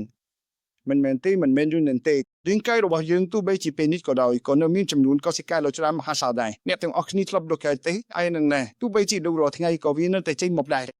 បាទលោករាល់ថ្ងៃមែនទែនដល់មួយសប្តាហ៍ក្រោយមកខ្ញុំក៏នៅតែមានក្អែកចេញមកច្រើនដែរលុះនឹងមានន័យថារាងកាយរបស់យើងមានកោសិកាច្រើនមហាសាលកោសិកាទាំងនោះទោះបីជាវាស្លាប់ហើយស្លាប់ទៀតក៏វានៅតែបន្តកើតមានឡើងវិញដែរទោះមិនដកឯចិនក៏វានៅតែស្លាប់ដែរមែនទេវាបង្ហាញថាយើងមានកោសិកាច្រើនដល់ថ្នាក់នឹងចំណែកខួរក្បាលវិញគឺអស្ចារ្យខ្លាំងណាស់គេថាខួរក្បាលយើងមានកោសិកាដល់ទៅរាប់ម៉ឺនឯណោះចុះកោសិកានីមួយនឹងវាមានទំហំប៉ុណ្ណាទៅគេថាវាមានសមត្ថភាពផ្ទុកទិន្នន័យដោយកុំព្យូទ័រដ៏ធំមួយអញ្ចឹងអ្នកទាំងអស់គ្នាកោសិកាតែមួយប៉ុណ្ណោះក៏មានសមត្ថភាពគ្រប់គ្រាន់សម្រាប់ឲ្យយើងរស់នៅបានដែរហើយរឿងជំងឺវង្វេងវង្វាន់នឹងគឺសុទ្ធតែជារឿងកុហកទេខ្ញុំចាស់ហើយស្នាប់ត្រចៀកខាងភ្លេចត្រចៀកខាងគេថាអ្នកស្រីគីមហ៊ីយ៉ុងនឹងក៏ឆាប់ភ្លេចដែរឃើញអ្នកខ្លះទៀតដូចជា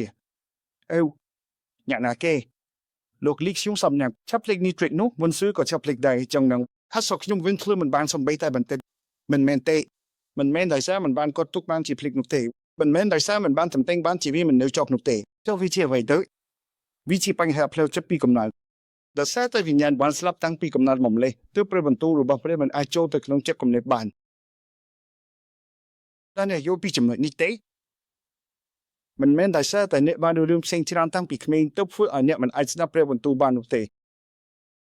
មិនមែនដោយសារតែអ្នកបានទទួលឥទ្ធិពលពីវប្បធម៌ច្រើនតាំងពីក្មេងទើបធ្វើឲ្យអ្នកមិនអាចស្ដាប់ព្រះបន្ទូលបាននោះទេចុះបើអញ្ចឹងតើអ្នកដែលជួយចំនួនទី3ឬកូនគ្រូគង្វាលដែលធំឡើងក្នុងគ្រួសារគ្រីស្ទានតាំងពីកំណើតសិតតែអាចស្ដាប់ព្រះបន្ទូលបានទាំងអស់មែនទេមិនមែនទេពួកគេក៏គ្មានព្រះបន្ទូលនៅក្នុងក្បាលដែរបើមើលពីជីវិតប្រចាំថ្ងៃវិញដូចជាយូរនេះចឹងនិយាយតែពីរឿងហូបចុកព្រេងមួយថ្ងៃហើយបើបានជួបជុំជាមួយម៉ាកេទេនោះនិយាយពីហាឡេលូយ៉ាហើយសាច់ក្អាកក្អាយរួចនាំគ្នាហូបចុកគឺញញ៉ៃខ្លាំងណាស់ថែមទាំងមានម៉ាក់ក្មេងខ្ញុំទៀតហើយបើបានបងស្រីដែលនៅជប៉ុនមកជួបជុំគ្នាទៀតគឺថាវាគួរខ្លាំងតែម្ដងពេលអ្នកនឹងធ្វើអីចាំខ្ញុំចំឈួតហើ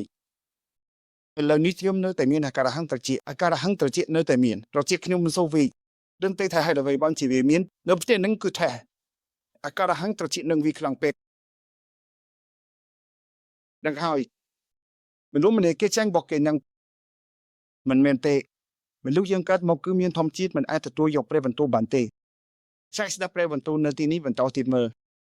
ថ្ងៃនេះជួបយប់បានមកទីនេះសាក់ផ្ញើសារទៅឲ្យជួបយប់បន្តទៀតមើលថ្ងៃណាមួយនៅពេលដែលអាត្មារបស់ខ្ញុំយល់ដឹងដល់ខ្លួនឯងថាអូព្រះបន្ទូលរបស់ព្រះជាម្ចាស់កាលពីក្មេងជីវិតកាត់ឡើងភ្លាមនោះគឺជារឿងមិនពិតទេវាគ្រាន់តែវង្វេងមកមិនប៉ុណ្ណោះពួកគេលែងស្ដាប់ព្រះបន្ទូលទៀតហើយ ដែលធម្មជាតិព្រះបន្ទូលមិនអាចចូលទៅក្នុងចិត្តនិងគំនិតរបស់យើងបានឡើយអ្នកដឹងទេថាខ្ញុំបានឃើញរឿងនោះណែណារយៈពេល3ឆ្នាំដែលខ្ញុំរំទុកវេទនាហើយដេកនៅលើគ្រែក្នុងបន្ទប់នោះអ្នកក៏ដឹងដែររយៈពេល3ឆ្នាំខ្ញុំមិនដែលអានព្រះគម្ពីរម្ដងណាឡើយខ្ញុំមិនដែលមើលព្រះបន្ទូលម្ដងណាឡើយពេលយកមកដល់ផ្ទះនៅពេលល្ងាចខ្ញុំគ្រាន់តែដឹកវាចោលរួចខ្ញុំក៏ដាក់ចូលក្នុងកាបូបបិទវាទុកហើយមិនមើលវាទៀតទេដូចជាមនុស្សចាស់នៅផ្ទះខ្ញុំអញ្ចឹងគឺដាក់ព្រះបន្ទូលទុកក្នុងឡានរួចហើយពេញមួយសប្តាហ៍មិនដែលមើលវាទេដាក់ទុកចោលហើយមិនមើលទេដល់ថ្ងៃអាទិត្យក្រោយទើបបង្ខំចិត្តយកវាម្ដងឬក៏ពេលត្រូវទៅចូលរួមកម្មវិធីសារដំណឹងនៅតាមបន្ទប់ជន់លើទើបប្រញាប់រកមើលសារដំណឹងនោះម្ដងរួចក៏ចាំពេកចាំតែចំណងជើងចំណុចទី1ចំណុចទី2ក្នុងខួរក្បាលតាមការស្មានតែប៉ុណ្ណោះរួចជាការស្រេចតែដល់ក៏គ្រាន់តែនិយាយសារដំណឹងនោះរួចក៏ធ្វើការប្រសិទ្ធពរហើយមិនដែលមើលព្រះបន្ទូលម្ដងណាឡើយតែនេះជាអ្វីតើខ្ញុំហត់នឿយឬជួបការលំបាកទើបស្ដាប់ព្រះបន្ទូលមិនចូលឬមួយមកពីវិស័យរំខានទើបខ្ញុំមិនអាចទទួលព្រះបន្ទូលបានមិនមែនទេគឺខុសស្រឡះតែម្ដងតាមធម្មជាតិពីកំណើតខ្ញុំគឺជាមនុស្សដែលស្ថិតក្នុងស្ថានភាពស្ដាប់ព្រះបន្ទូលមិនចូលស្រាប់ហើយប៉ុន្តែដោយសាររស់នៅជាគ្រូកង្វល់ទើបព្រះបន្ទូលគ្រាន់តែនៅសល់ក្នុងចំណេះដឹងដែលបានចំតែងចាំតែប៉ុណ្ណោះតាំងព្រឹកទៅខាងវិញ្ញាណខ្ញុំស្ថិតក្នុងស្ថានភាពដែលមិនអាចទទួលយកព្រះបន្ទូលបានតាំងពីកំណើតមកម្ល៉េះដូច្នេះហើយវាមិនមែនមកពីអ្នកណានោះទេដោយសារតែវិញ្ញាណរបស់ខ្ញុំបានស្លាប់តាំងពីកំណើតមកហើយចិត្តគំនិតរបស់ខ្ញុំក៏បានស្លាប់តាំងពីពេលកើតមកដែរដូច្នេះហើយនៅក្នុងវិញ្ញាណនិងចិត្តគំនិតរបស់ខ្ញុំគឺគ្មានព្រះបន្ទូលសោះតែម្ដងឬពេលដែលរឿងនេះត្រូវបានបង្ហាញឲ្យឃើញច្បាស់សូមមើលចុះដូច្នេះហើយបន្ទាប់ពីដឹងថាខ្លួនអាក្រាតតាមមានអ្វីកើតឡើងបន្តទៀត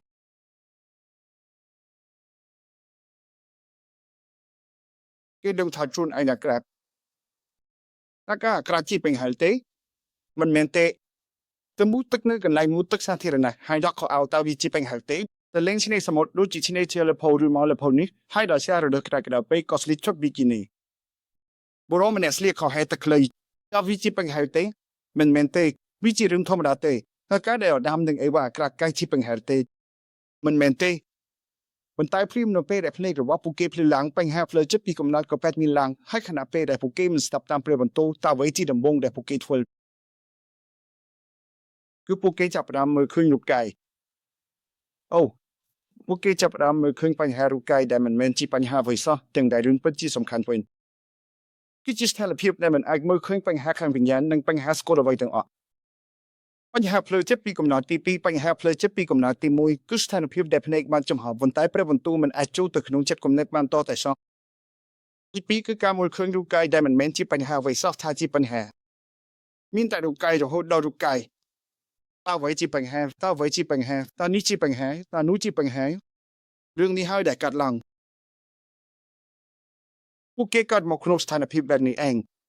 ដូច្នេះហើយតើអ្នកទាំងអស់គ្នាឃើញតែអ្វីដោយសារអ្នកនេះដោយសាររឿងនោះអ្នកឃើញតែរឿងរូបកាយប៉ុណ្ណោះចំណែកឯរឿងខំវិញ្ញាណវិញគឺស្ថិតក្នុងស្ថានភាពដែលមិនឃើញតតែសោះអូលោកនាយកសង្ឃខ្ញុំសូមទោសខ្ញុំសូមនិយាយពាក្យមួយម៉ាត់អំពីលោកនាយកសង្ឃបាទសូមមេត្តាយកថងឯសាទខ្ញុំរវល់ខ្លាំងពេលលោកនាយកសង្ឃគ្រប់គ្រងក្មេងពេលខ្លះគាត់មកយឺតបន្តិចមែនទេផាត់ជ្រៀនចម្លៀងសរសើរដំកាំងរឿងមិនហើយដែលធ្វើឲ្យខ្ញុំមិនសប្បាយចិត្តហេតុអ្វីបានជាគាត់មកយឺតរហូតមកយឺតទៅពេលខ្លះគូតែរៀបចំមីក្រូហ្វូនទុកមុនទៅបើធ្វើបែបនោះទៅវាក៏ល្អដែរតើគូធ្វើអញ្ចឹងទេតែពេលកំពុងអធិដ្ឋានគាត់តែមកតម្រង់មីក្រូហ្វូនហើយញីគូដាក់មកខ្ញុំឆ្ងល់ណាស់ថាហេតុអ្វីបានជាគាត់ធ្វើបែបនេះជាម្នាក់ឯងដែលគិតត្រឹមនឹងនេះប្រហែលជាបញ្ហាផ្លូវចិត្តពីកំណត់របស់ខ្ញុំហើយរួមមានមិនដឹងទេតែបាននិយាយតាមហេតុផលគឺវាត្រឹមត្រូវហើយមុនទៅថ្វាយបង្គំគូតែរៀបចំទុកមុនអីអញ្ចឹងទៅវាក៏ល្អដែរមានថ្ងៃមួយខ្ញុំក៏ឃើញរឿងហ្នឹងវាជាបញ្ហាផ្លូវចិត្តពីកំណត់របស់ខ្ញុំសោះហេតុអ្វីបានជាខ្ញុំតែងតែឃើញតែរឿងបែបហ្នឹងតើវាមានបញ្ហាអីពេលកំពុងធ្វើអ្វីមួយអាចនឹងមកយឺតខ្លះក៏មិនអីដែរដល់ពេលជ្រៀងសរសើរដំកើងក៏ចាប់ផ្ដើមយឺតបន្តិចទៅឬក៏រៀបចំមីក្រូហ្វូនយឺតបន្តិចក៏ធ្វើយឺតបន្តិចទៅវាមិនមែនជាបញ្ហាអ្វីទាំងអស់តើវាមានចែងក្នុងរដ្ឋធម្មនុញ្ញដែរឬទេថាតើរៀបចំមីក្រូហ្វូនមុនពេលឆ្វេងបង្គំនោះមានឬអត់តើវាមានចែងនៅត្រង់ណាខ្លះក្នុងគម្ពីរគឺអត់មានទេគ្មានបញ្ហាអ្វីទាំងអស់តាំងពីក្មេងមកពេលមកព្រះវិហារមកខ្ញុំតែងតែប្រាប់ថាសម្អាតឲ្យស្អាតទៅអេចឹងរាល់ពេលមកព្រះវិហារខ្ញុំតែងតែឃើញតែទីប្រញញ៉ៃខ្ញុំមកព្រះវិហាររាល់ថ្ងៃកាន់អំបោបោះសម្អាតហើយជូតសម្អាតពីងចេញរាល់ពេលមកដល់ខ្ញុំតែងតែសម្អាតបែបនឹងឯងអូននឹងហើយជាបញ្ហាផ្លូវចិត្តពីកំណើតតែខ្ញុំឃើញលោកគ្រូកង្វល់ម្នាក់នេះគាត់មិនដែលធ្វើការសម្អាតឲ្យទេអូគាត់ពិតជាសំណាងណាស់ហេតុអ្វី គាត់គ្រាន់តែរីករាយនឹងតួនាទីជាគ្រូកង្វះរបស់គាត់ប៉ុណ្ណោះការសម្អាតគឺជាការងាររបស់ជំនួយការតាត្រេតទេតែខ្ញុំធ្វើបែបហ្នឹងមិនបានទេខ្ញុំត្រូវតែធ្វើវាដោយខ្លួនឯងវាជាបញ្ហាផ្លូវចិត្តពីកំណើតលោកគ្រូកង្វះម្នាក់នេះគាត់គ្មានបញ្ហាផ្លូវចិត្តពីកំណើតបែបនេះទេហើយខ្ញុំមើលទៅមិនដឹងថាគាត់អត់មានគំនិតអ្វីយ៉ាងណាទេនិយាយរួមទៅខ្ញុំពិតជាចំណែកលោកគ្រូកង្វះម្នាក់នេះណាស់គាត់ដល់ចុងដល់ឡើងដល់មិនខ្វល់ខ្វាយអ្វីសោះពេលកំពុងថ្វាយបង្គំអញ្ចឹងមិនដឹងថាគាត់អត់មានគំនិតអ្វីយ៉ាងណាទេសម្រាប់ខ្ញុំមិនអាចដល់ចុងដល់ឡើងទេកំពុងថ្វាយបង្គំបាននៅខាងគាត់គ្មានបញ្ហាផ្លូវចិត្តពីកំណើតទេអវិជាអ្វីទៅគឺថាពេលមកព្រះវិហារខ្ញុំតែងតែឃើញរឿងបែបហ្នឹងនឹងហើយបានជាខ្ញុំរីកគុណទេបញ្ហាផ្លូវចិត្តពីកំណើតចុះឥឡូវបើអញ្ចឹងហើយតើនឹងមានអ្វីកាត់ឡើងបន្តទៀតតើអ្វីដែលនឹងកាត់ឡើងបន្តពីនេះវានឹងចេញមកភ្លាមតែម្ដងតើវាស្ថិតនៅចំពោះទី3ទីប៉ុន្មាននៃគម្ពីរលោកុបាច់អូទី8ដល់ទី10តើមានអ្វីកាត់ឡើងចាស់នៅក្នុងទី8នេះពួកគេបានយល់សំឡេងព្រះយេហូវ៉ាជាព្រះកំពុងយាងនៅក្នុងសួនច្បារហើយអាដាមនិងប្រពន្ធរបស់គាត់ក៏ពូនពីព្រះភ័ក្ត្រព្រះយេហូវ៉ាជាព្រះនៅក្នុងសួនច្បារអូពួកគេចាប់ផ្ដើមកិច្ចពីព្រះគេបានប្រាប់ពីថាព្រះខេត្តរបស់ព្រះហើយសារមនុស្សបានពួនពួកគេចេះតែពួននោះមិនមែនជាការពួនពីមនុស្សទេនេះគឺជាការប៉ុនប៉ងកិច្ចពីព្រះបញ្ហាផ្លូវចិត្តពីកំណត់មិនដឹងជាយ៉ាងម៉េចគឺមិនចូលចិត្តព្រះមិនដឹងជាយ៉ាងម៉េចគឺមិនចូលចិត្តព្រះវិហារមិនចូលចិត្តការច្រៀងសរសើរដំកាន់មិនចូលចិត្តការថ្វាយបង្គំមិនចូលចិត្តជួបអ្នកដែលច្រៀងសរសើរដំកាន់និងអ្នកដែលថ្វាយបង្គំហើយការមិនចូលចិត្តមនុស្សនោះគឺជាអ្វីគឺគេកំពុងព្យាយាមគិតពីព្រះបាននិយាយពីព្រះគឺមិនចូលចិត្តទេរូបខ្ញុំត្រូវគេរំខានជានិច្ចពេលដែលត្រូវខ្មោចនេះរំខាននៅទេពេលប្រពន្ធខ្ញុំនិយាយពីព្រះនិងនិយាយពីព្រះគ្រីស្ទគឺខ្ញុំមិនចូលចិត្តទេនិយាយទៅទោះបីជាមិនអាចបង្ហាញចេញមកបានប៉ុន្តែបើគ្រូកង្វះម្នាក់មិនចូលចិត្តនិយាយពីព្រះគឺចប់ហើយគឺមិនចូលចិត្តកាលពីប្រហែល2ឆ្នាំមុនក្នុងខែកុម្ភៈឆ្នាំ2024ពេលដែលខ្ញុំចាប់ផ្ដើមមិនអាចឡើងលើវេទិកាបានប្រពន្ធខ្ញុំនិងបងស្រីនាយកគីមបានបបួលខ្ញុំធ្វើការអធិស្ឋានពេលព្រឹកចំនួន40ថ្ងៃខ្ញុំស្ទើរតែឈួតទៅហើយប៉ុន្តែពួកគេបួលឲ្យធ្វើចុះឲ្យខ្ញុំធ្វើមិនទៅដល់ខែមិនបានខ្ញុំក៏ជូនពួកគាត់មកអង្គុយទីនេះរួចខ្ញុំក៏ចូលទៅក្នុងបន្ទប់ដេកលូបាត់ទៅប្រហែលកន្លះម៉ោងក្រោយមកពេលខ្ញុំភ្លៀឡើងឃើញអ្នកទាំងពីរកំពុងអធិស្ឋានឬសូតែសំឡេងអធិស្ឋានពីព្រះគ្រីស្ទវាធ្វើឲ្យខ្ញុំស្ទើរតែឈួតពេលលើចូលទៅជាបែបនេះខ្ញុំសង្ឃឹមថាខ្ញុំមិនបានឮសំឡេងនោះទេហេតុអ្វីបានជាពួកគេអធិស្ឋានខ្លាំងបែបនេះគួរតែអធិស្ឋានឲ្យស្នាទៅទោះបីជាខ្ញុំមិនបាននិយាយចេញមកក្រៅក៏ដោយប៉ុន្តែក្នុងចិត្តគឺស្ទើរតែឈួតហើយដូច្នេះហើយខ្ញុំនៅខាងក្នុងគឺមានអារម្មណ៍មិនសុខស្រួលមិនសុខចិត្តសោះខ្ញុំមិនចង់ឮសំឡេងនោះទេខ្ញុំបានទៅកាន់មួយវិធីខែកុម្ភៈឆ្នាំ23ឬ24នឹងឯងពេលទៅដល់កាន់វ៉ៃមកត្រង់ចំនួនជាគ្រូកង្វះម្នាក់បានរៀបចំបន្ទប់ឲ្យឪពុកយើងស្នាក់នៅបន្ទប់គ្រួសារតែសាខ្ញុំពិបាកក្នុងចិត្តគាត់ក៏ឪពុកយើងទាំងពីរនាក់ប្រើបន្ទប់នោះឲ្យបានស្រួលដូច្នេះហើយពុកយើងទៅធ្វើការអធិស្ឋានពេលព្រលឹមរយៈពេល40ថ្ងៃប៉ុន្តែដោយសារខ្ញុំមិនអាចធ្វើបានប្រពន្ធខ្ញុំក៏ចុះទៅខាងក្រោមដើម្បីធ្វើប៉ុន្តែគាត់ក៏ធ្វើវានៅក្នុងបន្ទប់តែម្ដងដូច្នេះខ្ញុំក៏ដេកនៅលើក្រែមខាងនេះហើយគាត់ក៏ទៅជុំខាងទៀតអង្រួនខ្លួនអធិស្ឋានអូហូគឺពិតជាអស្ចារ្យណាស់ខ្ញុំស្ទើរតែឈួតនឹងទស្សនវិជ្ជានោះគឺពិតជាខ្លាំងណាស់ខ្ញុំយកខ្លួនយកញ៉ាំអស់ហើយគាត់ក៏ធ្វើបែបនោះតែម្នាក់ឯងសំឡេងអធិស្ឋាននោះទៀតអូហូទៅហើយដូច្នេះតើអ្នកណាដែលបាននិយាយរឿងនោះអេលីសាបេកមែនទេមហាស្ត្រីដ៏អាក្រក់អង្គនោះសំឡេងអធិស្ឋានរបស់ចាន់ណោះគឺគួរឲ្យខ្លាចជាងកងទ័ពរាប់លានអ្នកជាងសំឡេងជាងសេះទៅទៀតអូហូខ្ញុំយល់ពីពាក្យនោះហើយព្រោះវាធ្វើឲ្យយើងចប់ចឹកសូមមិនកាត់ទេគឺគ្រាន់តែលះខ្លួនប៉ុណ្ណោះ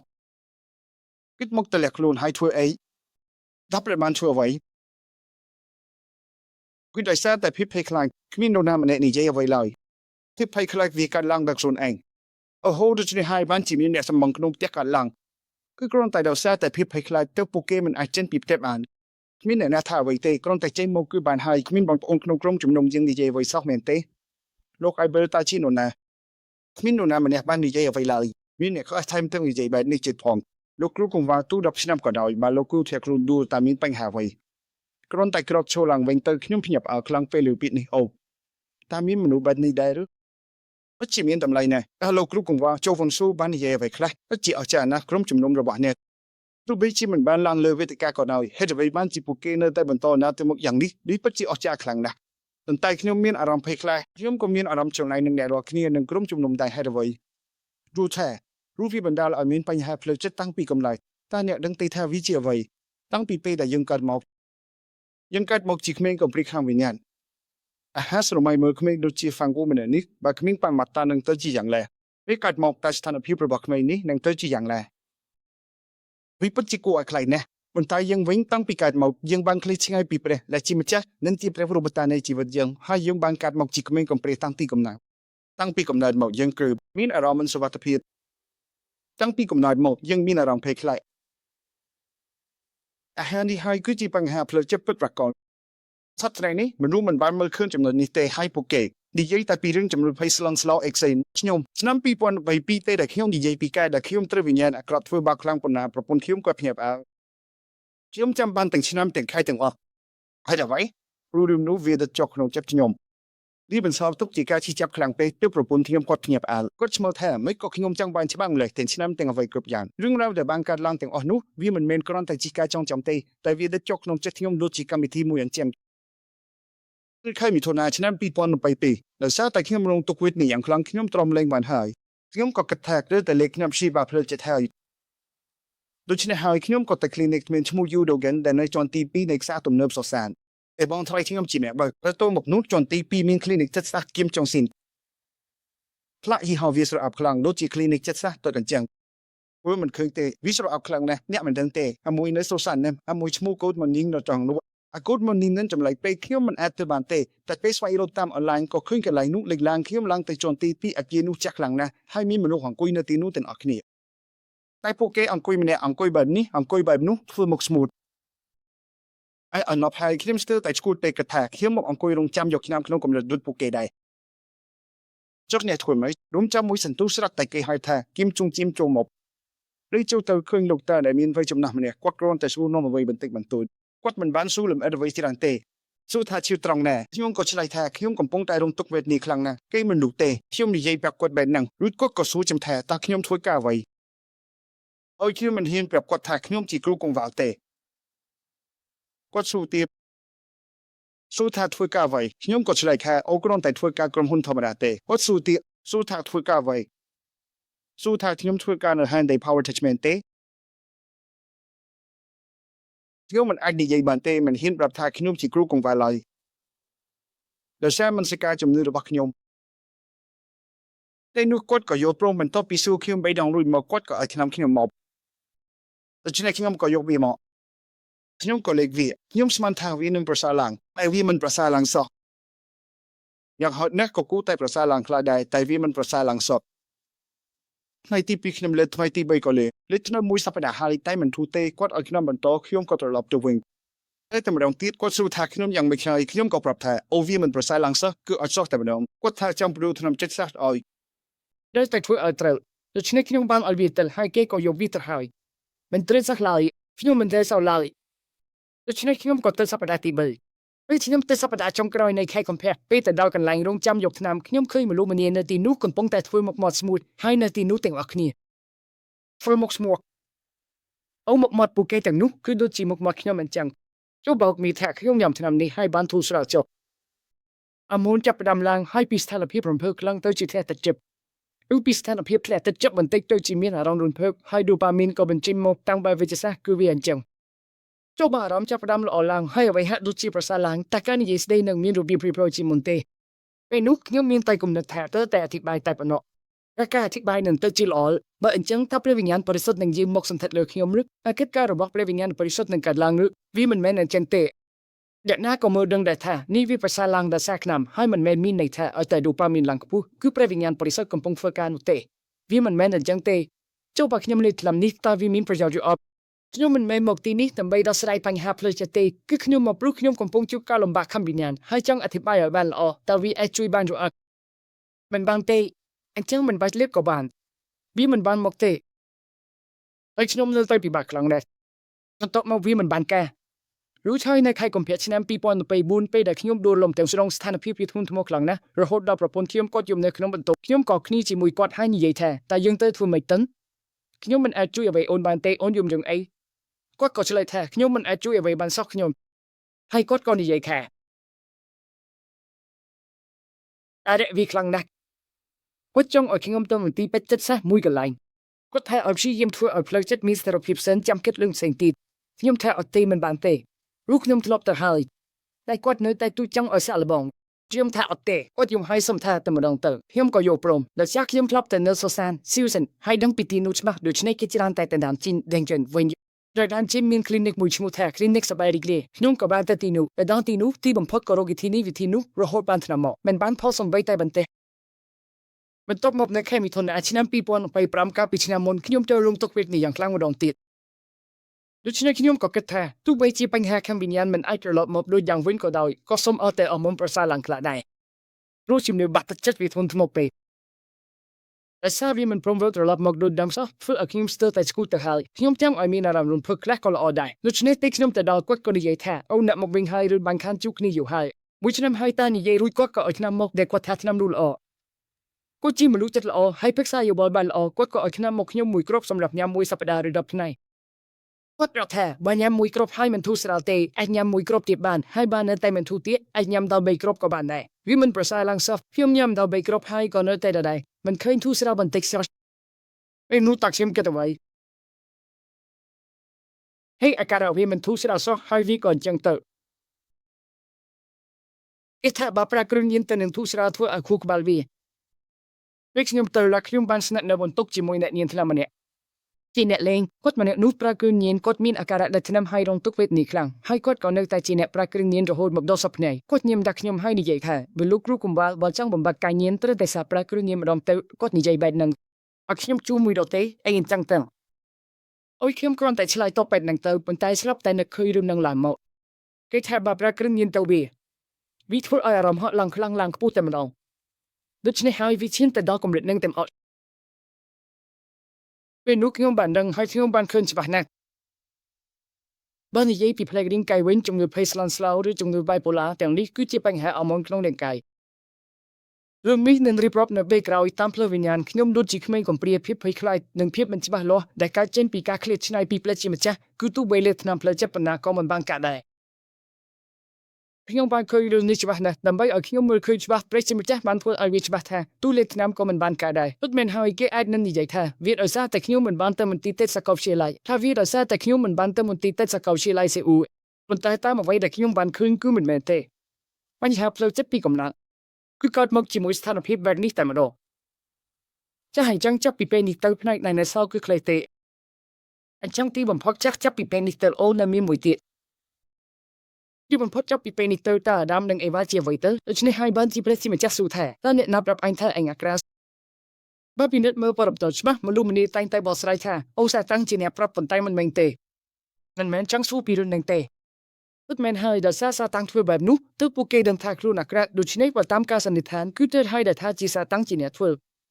ប៉ុន្តែសាតាំងមិនបាននិយាយអ្វីសោះពីរឿងអាក្រានោះសូមមើលថាសាតាំងបាននិយាយពីរឿងដែលអ្នកអាក្រាដែរឬទេតើព្រះជាម្ចាស់បាននិយាយពីរឿងដែលអ្នកអាក្រាដែរឬទេតើអ្នកណាប្រាប់អ្នកថាអ្នកអាក្រាតើអ្នកបានបរិភោគផ្លែឈើពីដើមឈើដែលខ្ញុំហាមមិនឲ្យបរិភោគនោះឬព្រះជាម្ចាស់បានមានបន្ទូលបែបនេះការអាក្រាតមិនមែនជាបញ្ហាទេតើអ្នកណាប្រាប់ថាអ្នកអាក្រាតមាននរណាម្នាក់ប្រាប់ពីរឿងអាក្រាតនោះទេគឺអាដាមនិងអេវ៉ាខ្លួនឯងទេដែលគិតថាការអាក្រាតគឺជាបញ្ហាដោយសារតែភ្នែករបស់ពួកគេបានត្រូវឡើងវាទៅជាបែបនេះឯងបញ្ហាផ្លូវចិត្តពីកំណើត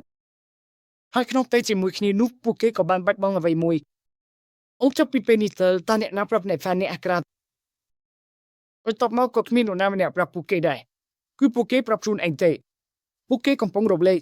តើពួកគេរំលែកថាដូចម្តេចចាប់ពីពេលនេះទៅការស្ដីបន្ទូលអ្នកដទៃក៏ចាប់ផ្ដើមឡើងយ៉ាងពេញទំហឹង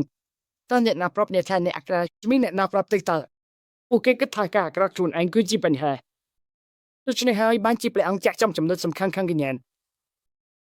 តើអ្នកណាប្រាប់អ្នកថាអ្នកអាក្រាតការអាក្រាតមិនមែនជាបញ្ហាទេមែនទេបញ្ហាគឺអ្នកបានបរិភោគផ្លែឈើនោះនោះអាដាមរហ័យក៏ឆ្លើយថាដូចម្តេចអព្រះអង្គឲ្យទូបង្គំបានធ្វើខុសហើយទូបង្គំទៅបានគេបោកបញ្ឆោតខាងវិញ្ញាណ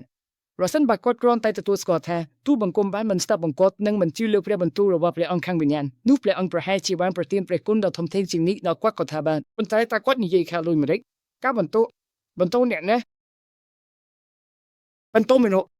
ប៉ុន្តែបើគិតឲ្យដល់ទៅតើបន្ទោអ្នកណាបន្ទោព្រះជាម្ចាស់ស្ត្រីដែលព្រះជាម្ចាស់បានប្រទានឲ្យនឹងបង្កើតមក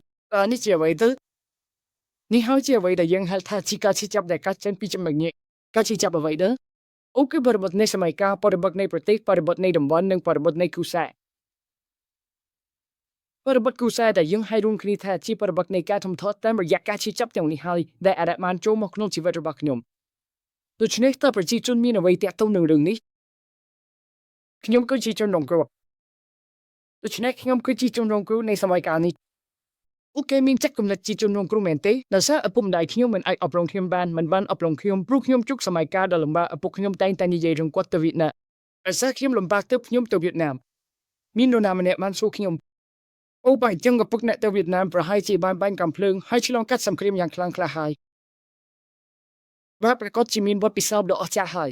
តែមិនមែនទេគាត់ទៅបានតែមួយខែប៉ុណ្ណោះពេលឡើងទៅជួសជុលខ្សែភ្លើងនៅសមរភូមិស្រាប់តែថ្ងៃភ្លៀងធ្លាក់ចុះមកក៏ត្រូវឆាប់ភ្លើងមិនដឹងថាបានមួយខែយ៉ាងណាទេមែនហើយឪពុកខ្ញុំត្រឡប់មកវិញបាន2ខែប៉ុណ្ណោះដូច្នេះហើយគាត់មិនសូវបានធ្វើសន្ទ្រាមអ្វីទេដោយសារតែធ្លាក់ចុះមកនោះទោះជាយ៉ាងណាក៏គាត់នៅតែជាអតីតជនដែរអូនេះវាជារឿងអ្វីទៅនេះគឺជាការគិតថាខ្លួនឯងជាជនរងគ្រោះរបស់យើងអូខ្ញុំមិនបានរៀនសូត្រព្រោះនៅក្នុងសម័យកាលដ៏លំបាកដោយសារស្ថានភាពគ្រួសារយើងមិនសូវល្អដូច្នេះហើយបើខ្ញុំនិយាយទៅកាន់មានសត្រូវឥឡូវនេះខ្ញុំនឹងខ្លាចជាផ្លូវហើយត្រូវគេចាប់បានមិនមែនដូច្នោះទេមានសត្រូវវាដាក់រឿងនេះនៅចំពោះមុខអ្នករាល់គ្នាទីបំផុតវាជាអ្វីទៅខ្ញុំសូមនិយាយម្ដងទៀតដើម្បីឲ្យអ្នករាល់គ្នាមានការមិនជឿចំពោះព្រះបានឲ្យអ្នករាល់គ្នាรู้នៅក្នុងសម័យកាលនោះមែនទេព្រះបានឲ្យអ្នករាល់គ្នាកាត់ក្នុងគ្រួសារនោះត្រកូលនោះនិងជួបឪពុកម្ដាយនោះមែនទេការដែលស្ដីបន្ទោសព្រះតើវាមានន័យដូចម្ដេចខ្ញុំបានធ្លាក់ចូលទៅក្នុងភាពមិនជឿទាំងស្រុងគឺថាព្រះបានស្លាប់ឬក៏ខ្ញុំមិនជឿលើទ្រង់អូការសម្ដែងធ្វើជាជនរងគ្រោះខ្ញុំមានអារម្មណ៍ថាខ្លួនឯងជាជនរងគ្រោះខ្លាំងណាស់ដោយមិនបានមើលឃើញពីបញ្ហាផ្លូវចិត្តពីកំណែតោះគឺវាទៅបែបនេះឯងដូច្នេះផ្នែកដែលនៅសល់យើងអាចមើលទ្រូបានចាប់ពីពេលនេះទៅតើមានអ្វីកើតឡើងការគោរពបូជារូបព្រះចាប់ផ្ដើមឡើងយ៉ាងពេញទំហឹងតើវាជាអ្វីទៅចាប់ពីពេលនេះទៅសាសនាចាប់ផ្ដើមលេចឡើងយ៉ាងពេញទំហឹងតើវាជាអ្វីទៅនេះសំដៅទៅលើស្លឹកឈើតើការគោរពបូជារូបព្រះមាន3ប្រភេទគម្ពីរនៅខំឡុងចំពុកទី20ខទី4និងទី5តើវាជាអ្វីទៅរូបព្រះដែលមើលឃើញដល់ភ្នែកការមើលឃើញទៅមើលឃើញឈើហើយក្រាបសំពាក់ការគោរពបូជាព្រះបូសានិងព្រះជាវសូមមែនទេការគោរពបូជារូបព្រះតទី2គម្ពីរកូឡូសចំពុកទី2ខទី8តើវាជាអ្វីទស្សនវិជ្ជាចំណេះដឹងមនោគមវិជ្ជានិងតម្លៃតើវាជាអ្វីដែលនៅក្នុងគ្រួសារឬត្រកូលរបស់យើងនិយាយអនិយោវាគឺជាពាក្យទូន្មានក្នុងគ្រួសារឬប្រពៃណីអ្វីទាំងនោះឯងថាជាគ្រួសារដែលមានប្រវត្តិយូរលង់ត្រកូលគីមនៅគីមហេចំនួនទីប៉ុន្មានអ្វីទាំងនោះដោយសារតែខ្ញុំទទួលបានសារពីដេនចានកម្មវិធីលូតទំនិញដៃគូច្រើនពេកទើបខ្ញុំចាំបានថាខ្ញុំជាត្រកូលចូលនៅឆាំងយងចំនួនទី15មួយសាខាសិនជីកុងនោះហើយជាអ្វីដែលគេតែងតែនិយាយប៉ុន្តែមានរូបព្រះដ៏គួរឲ្យខ្លាចមួយដែលទាំងអស់គ្នាប្រហែលជាមិនមានមួយនេះទេមែនទេហេតុច្រើនមិនមានលេខមួយនេះទេមែនទេលេខ2គឺមានខ្លះដែរប៉ុន្តែរូបព្រះដ៏គួរឲ្យខ្លាចគឺលេខ3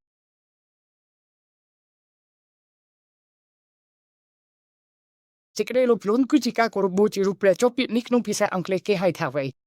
ខ្ញុំពិតជាភ្ញាក់ផ្អើលណាស់លើនេះ Sir Evil desire ថាពាក្យថា evil មានន័យថាអ្វីទៅបិសាចដល់វាជាអ្វីដែលបិសាចនាំមកអោចុះជួយសេចក្តីប្រាថ្នាអូចុះសេចក្តីលោភលន់គឺជាអ្វីទៅវាមិនមែនគ្រាន់តែជាការចង់ញ៉ាំអ្វីបន្តិចបន្តួចនោះទេវាគឺជាចិត្តដែលបិសាចនាំមកឲ្យដូច្នេះហើយបើអ្នកគោរពបូជារូបព្រះគម្ពីរបានចែងថាអ្នកនឹងវិនិច្ឆ័យដោយសារតែភាពមិនបរិសុទ្ធនិងសេចក្តីបាំងប្រាថ្នាអាក្រក់ទាំងនេះវាគឺជាចិត្តដែលបិសាចផ្ដល់ឲ្យបាននិយាយឲ្យខ្លីទៅតើវាជាអ្វីគឺបិសាចចង់បានកាន់តែច្រើនចង់ញ៉ាំកាន់តែច្រើនចង់បានកាន់តែច្រើនអូគឺកាញៀនគេប្រើប្រាស់គ្រឿងញៀនដើម្បីឲ្យកាន់តែសប្បាយរីករាយគេផឹកស្រាដើម្បីឲ្យកាន់តែសប្បាយរីករាយគេលេងល្បែងដើម្បីឲ្យកាន់តែសប្បាយរីករាយតែនៅយកទេវាមិនមែនគ្រាន់តែជាការលេងល្បែងនោះទេវាលេងល្បែងវាមានសារធាតុដូប៉ាមីនជោគសម្លេងកាត់ឡើងដើម្បីឲ្យកាន់តែសប្បាយរីករាយបន្ទាប់មកដើម្បីរកលុយឲ្យបានកាន់តែច្រើនទោះបីជាមានលុយគ្រប់គ្រាន់ហើយក៏ដោយក៏នៅតែខំវិនិយោគដើម្បីរកលុយបន្ថែមទៀតដែរវាគឺជាបិសាចចង់បានកាន់តែច្រើនដែលជាសេចក្តីលោភលន់ឬការចង់បានកាន់តែច្រើនចង់មានអារម្មណ៍រំភើបខ្លាំងជាងនេះមានស្រីម្នាក់មិនទាន់គ្រប់គ្រាន់ទេដូច្នេះហើយទើបមាន2អ្នក3នាក់សុំទោសផងមនុស្សពេញវ័យខ្លះពួកគេរួមភេទជាក្រុមចម្លែកឬបដូរគូដេកគ្នាទៅវិញទៅមកដូចជាពួកវិកលចរិតអញ្ចឹងតើអ្នកណាដែលមិនពេញចិត្តនឹងអ្វីដែលមានតែម្ដងនោះ គឺឆេជវត់ធ្លាប់ឃើញប្រព័ន្ធរបស់ Tejawatch ទេប្រព័ន្ធតាមមែនទេក៏ជាតារាបង្ហាញម៉ូដស្អាតខ្លាំងណាស់អូខ្ញុំចង់រស់នៅជាមួយស្រីស្អាតបែបនេះម្ដងដែរប៉ុន្តែថ្ងៃមួយគាត់បែរជាប្រូស្រីមិនឈប់ដូចនេះក៏នៅតែមានរឿងកើតឡើងទៀតជួបគ្រោះថ្នាក់ចរាចរណ៍រហូតអ្នកដឹងរឿងនេះទេកាលពីក្មេងឲ្យសារ Tejawatch ជាជនជាតិស្បែកខ្មៅហើយតែងតែត្រូវគេធ្វើបាបឪពុករបស់គាត់ក៏ត្រូវគេធ្វើបាបដែរដូច្នេះដើម្បីឲ្យកូនប្រុសម្នាក់នេះជោគជ័យគាត់ក៏ឲ្យកូនរៀនវីកូនកូនតែគាត់ឲ្យរៀនដោយរបៀបណាគេថាអ្នកបម្រើព្រះសង្ឃរ៉ាក់របស់យើងវីកូនកូពូកែណានៅលើកំពូលទីបញ្ចុះសពនៅទីបញ្ចុះសពនោះគាត់ឲ្យកូនហាត់វីកូនកូនៅពេលយប់គាត់ឲ្យកូនហាត់វីកូនកូនៅទីនោះរហូតដើម្បីឲ្យកូនយប់ឆ្នេរលើភាពភ័យខ្លាចនៅពេលយប់នោះគឺជាការចូលសន្ធិដោយវិញ្ញាណអាក្រក់ដូច្នេះហើយទើបវីចូលមកក្នុងខ្លួនគាត់តាមរយៈកណ្ហាប្រពន្ធរបស់គាត់មិនយកទេមិនមែនថានាងស្អប់ប្តីរបស់នាងកណ្ណាប្តីដែលជាអ្នកមានម្នាក់នោះកាញៀនវិញ្ញាណអាក្រក់ដែលចង់បានមិនចេះចប់អ្នកចង់បានទៀតមែនទេចង់ធ្វើវាម្ដងទៀតឬចង់បានច្រើនជាងនេះបើអ្នកលេងហ៊ុនចុះវាគ្រប់គ្រាន់ហើយប៉ុន្តែសម្រាប់ពីហ៊ុនវិញនៅពេលដែលអ្នកគិតថាវាសំលំហើយអ្នកត្រូវតែទុកវាចោលខ្ញុំសូមបដកកន្លឹះមួយប្រសិនបើអ្នកបានទិញភាគហ៊ុនរបស់ក្រុមហ៊ុនល្អមួយហើយអ្នកគ្រាន់តែទុកវាចោលហើយនៅស្ងៀមទៅបានហើយបើភាគហ៊ុនឡើងដល់ 7,000 ឬ 8,000 ពិន្ទុនោះអ្នកនឹងមិនអាចលក់វានៅពេលដែលអ្នកត្រូវការនៅពេលក្រោយបានឡើយហេតុអ្វីព្រោះតែភាពលោភលន់អ្នកលេងខ្លីលូតចុះលក់ឡានឃើញគេថាគ្រីបតូឡើងក៏ទិញតាមដល់ពេលធ្លាក់ក៏លក់ចេញវិញចេះតែធ្វើបែបនឹងរហូតដូច្នេះហើយបានជាអ្នកដែលត្រូវវិញ្ញាណចង់បានកាន់តែច្រើនវាតង់ជាប់ហើយចេះតែលេងភាគហ៊ុនមិនឈប់គឺសុទ្ធតែជាអ្នកដែលបរាជ័យតាមពិតទៅអ្នកដែលរកលុយបានពីភាគហ៊ុនមានច្រើនណាស់គេគ្រាន់តែទិញហើយទុកចោលតែម្ដងហើយបើជាក្រុមហ៊ុនល្អគេពិនិត្យមើលរបាយការណ៍ហិរញ្ញវត្ថុរួចក៏ទិញទុកចោលហើយភ្លេចវាទៅអញ្ចឹងសប្តាហ៍ថ្ងៃនេះដែលសារប្រទេសយើងកំពុងតែឈានទៅរកភាពជឿនលឿនទៅមុខទៀតភាគហ៊ុនគឺប្រកបជាឡើងថ្លៃហើយវាអាចនឹងឡើងថ្លៃជាងនេះទៀតដល់ពេលនោះយើងគ្រាន់តែនៅស្ងៀមទៅបានហើយដល់ពេលប្រធានាធិបតីមកប្រកាសច្បាប់អញ្ញាសិទ្ធិធ្វើឲ្យវាធាក់ថ្លៃក៏លូកចេញរួចក៏ទិញចូលវិញអញ្ចឹងហើយបានជាវាគ្រាន់តែជាការលេងបែបក្លេរហូតនឹងធ្វើបែបនឹងហើយបានជាបរាជ័យមានអ្នកណាខ្លះដែលថាភាគហ៊ុននេះល្អភាគហ៊ុននោះល្អក្នុងចំណោមគ្រីសបរិស័ទមានអ្នកបរាជ័យដោយសារការវិនិយោគភាគហ៊ុនច្រើនប៉ុណ្ណាទៅក្នុងចំណោមគ្រីសបរិស័ទនឹងមានរឿងអីទៅមានអ្នកបរាជ័យដោយសារលេងកាក់ Cradle ច្រើនប៉ុណ្ណាទៅបើលោកគ្រូកង្វល់ចូលវ៉ាន់ស៊ូលឹងនេះទៅលោកអាយដើមម្នាក់នោះគាត់មានទិញកាក់ទុក20កាក់តាំងពីយូរមកហើយគាត់គ្រាន់តែមិនលូកហើយទុកវីចោធម្មតាគាត់ទុកវីចោធម្មតាសើបតែវាឡើងថ្លៃដល់ទៅ100លានវ៉ុនក្នុងមួយកាក់ឥឡូវនេះវាបាន 2,000 លានវ៉ុនគាត់ពេលដែលវាឡើងដល់កម្ពុជាស្រាប់តែថាព្រះវិហារខ្វល់លុយថ្វាយបង្គំចំនួន 2,000 លានវ៉ុនទើបព្រះវិហារដាក់ពាក្យស្នើសុំកម្ចីតែឥឡូវនេះគឺត្រូវតែបង្ការប្រាក់និងការប្រាក់បន្តទៀតលោកគ្រូកង្វល់ចូលបានអធិស្ឋានទៅព្រះថាពេលឲ្យខ្ញុំមិនអាចធ្វើបែបនេះបានទេខ្ញុំមិនចង់បង្ការប្រាក់នេះទេហើយពេលនោះហើយដែលលោកចាស់ទុំម្នាក់នេះទទួលបានព្រះគុណក្នុងចិត្តឱកាសចំនួន20នេះតែមានតម្លៃ 2,000 លានវ៉ុនគេថាពេលនោះវាឡើងដល់កម្ពុជាតែម្ដងពេលត្រឹមឡើងកាន់តំណែងភ្លាមលោកគ្រូកង្វល់ឈប់វ៉ាន់សូបានប្រាប់ឲ្យគាត់លក់វិចោគាត់ក៏លក់ភ្លាមហើយបរិច្ចាគលុយ 2,000 លានវ៉ុននោះទើបអាចធ្វើពិធីឧទ្ទិសព្រះវិហារបានប៉ុន្តែបន្ទាប់ពីនោះមកតាមមានរឿងអ្វីកើតឡើងគឺតម្លៃកាក់នោះធ្លាក់ចុះវាគឺជាការវិភាគដ៏ត្រឹមត្រូវរបស់ព្រះអង្គធ្វើវាបានសម្រាប់ការពីមុនខ្ញុំស្គាល់គ្រូកង្វល់ម្នាក់លោកគ្រូកង្វល់ដែលជាប្រធានសាខានោះក៏ធ្លាប់យកកាក់ដែលគាត់មានទេដែលវាថោកខ្លាំងគឺពេលដែលវាមានតម្លៃត្រឹមតែ 1,000 ឬ 2,000 វ៉ុនយកទៅទិញភាសាអូយបើទុកដល់ឥឡូវមួយគ្រាប់តម្លៃ100លានវ៉ុនបាត់ទៅហើយតែដោយសារមិនដឹងក៏យកកាក់ទៅទិញភាសាហើយដូរយកភាសាញ៉ាំមកទៅគាត់កំពុងតែស្ដាយក្រោយគាត់គ្រាន់តែទុកវាចោលនឹងហើយទិញហើយគ្រាន់តែទុកចោលទៅបានហើយបើគិតថាវាសម្រុំនោះថ្ងៃណាមួយវានឹងឡើងផ្លែជាក់ជាមិនខានលើកលែងតែប្រទេសជាតិដួលរលំអញ្មែងចង់និយាយរឿងនេះទេកំតែខ្លាំងឡើងដូចមានខ្មោចចូលអញ្ចឹងមើលចង់បើមិនបានការតាចុងក្រោយវានឹងទៅជាយ៉ាងណាវាជាភាគហ៊ុនតាបើមិនបានការនោះអ្វីដែលគេតែងតែធ្វើនៅចុងក្រោយគឺកាក់ Cradle តើវាជាអ្វីទៅវាជាខ្មោចលងកាន់តែខ្លាចនេះគឺជាការគោរពបូជារូបព្រះដូច្នេះហើយទៅគេញ័រខ្លួនដោយសារលុយតើវាជាអ្វីទៅបើមុនមែនរូបព្រះនៃលុយកាក់គួរឲ្យខ្លាចបំផុតពេលនេះខ្ញុំទៅកោះជាជូហើយដោយសារខ្ញុំចូលចិត្តហាត់ប្រាណខ្ញុំតែងតែស្លៀកឈុតហាត់ប្រាណច្រើនក្រុមកីឡាអាសាខ្ញុំចូលចិត្តវិស័យខ្ញុំឃើញខោអវិស័យមួយចំនួនមានតម្លៃថោកបន្តិចដូច្នេះហើយទូខ្ញុំសាកល្បងប្រើគឺផាំងជាលើកដំបូងក្នុងជីវិតពីមុនមកខ្ញុំមិនដែលធ្វើអីបែបនេះទេប្រពន្ធខ្ញុំជាអ្នកធ្វើទាំងអស់នេះជាលើកដំបូងក្នុងជីវិតដែលខ្ញុំកំងតំណែងតាមគឺផាំងផ្លែកមែនទេខ្ញុំមិនដែលធ្វើម្ដងណាឡើយខ្ញុំធ្វើដោយខ្លួនឯងផ្ទាល់ដូច្នេះហើយខ្ញុំបានកំងខោអប្រហែល3ឈុតមួយឈុត 20,000 វ៉ុនខោខ្លី 20,000 វ៉ុនបុកនឹងតម្លៃផ្សេងទៀតប្រហែលជាប្រហែល 50,000 វ៉ុនបណ្ដោយ 10,000 វ៉ុនផងពេលកំងរួចខ្ញុំក៏ប្រាប់ប្រពន្ធថាអីវ៉ាន់នៅមកដល់តាមគឺពេងអញ្ចឹងជួយទុកដាក់ល្អផងដូច្នេះហើយថ្ងៃក្រោយខ្ញុំនឹងទិញបន្ថែមទៀតសម្រាប់ខ្លួនឯងស្រាប់តែប្រពន្ធខ្ញុំភាសាមកភ្លាមខែមុនចំណាយច្រើនបន្តិចបាត់ខ្ញុំយកហើយបើកើតពីមុនខ្ញុំប្រហែលជានឹងចិត្តហើយនិយាយថាអូខេខ្ញុំនឹងកាប់បន្ថយបន្តិចប៉ុន្តែលើកនេះខ្ញុំធ្វើវាភ្លាមតែម្ដងខ្ញុំបារម្ភអីមិនមែនជាបញ្ហាអ្វីទេ ខ្ញុំស្ទើរតែស្លាប់ទៅហើយហើយខ្ញុំក៏បានត្រឡប់ទៅចូលរួមក្នុងចរន្តនៃចលនាផ្សព្វផ្សាយសាសនានេះវិញអបព្រះទ្រង់មានព្រះជន្មរស់នៅតើវាជាបញ្ហាអ្វីទៅទោះបីជាបរាជ័យម្ដងទៀតក៏វាមិនមែនជាការបរាជ័យដែរខ្ញុំបានស្លាប់ហើយរស់ឡើងវិញព្រោះខ្ញុំបានឃើញជីវិតហើយទទួលបានជីវិតនោះមកគ្មានអ្វីទាំងអស់ស្រាប់តែប្រគល់ខ្ញុំអូដូច្នេះហើយបានជាខ្ញុំប្រាប់គាត់ថាជេលុយនេះទៅជេលុយដើម្បីចូលរួមក្នុងចរន្តនៃការផ្សព្វផ្សាយដំណឹងល្អទូទាំងពិភពលោកហើយដល់ថ្ងៃដែលព្រះហើយទៅវិញបើមិនទាន់សងបំណុលគេហើយស្លាប់ទៅក៏មិនអីដែរស្រាប់តែប្រពន្ធខ្ញុំនិយាយថាអាម៉ែនគាត់បានមកដូច្នេះខ្ញុំក៏សួរថាតើទឹកមែនឬគាត់ឆ្លើយថានៅមិនទាន់ពិតមែននៅឡើយទេមិនមែនទេព្រោះនៅពេលជួបគ្រាដ៏សំខាន់គាត់មិនបានមកទេដូច្នេះហើយបានជាខ្ញុំសម្រេចចិត្តមួយយ៉ាង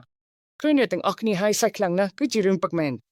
បើអាចធ្វើទៅបានខ្ញុំនឹងចិញ្ចឹមបាយសមាជិកក្រុមជំនុំជានិច្ចពេលនៅជាមួយគ្នាខ្ញុំនឹងចិញ្ចឹមជានិច្ចហើយអ្វីព្រោះខ្ញុំជាអ្នកជំពាក់បំណុលគេអ្នកទាំងអស់គ្នាមានបញ្ហាខាងវិញ្ញាណច្រើនមែនទេល្អហើយ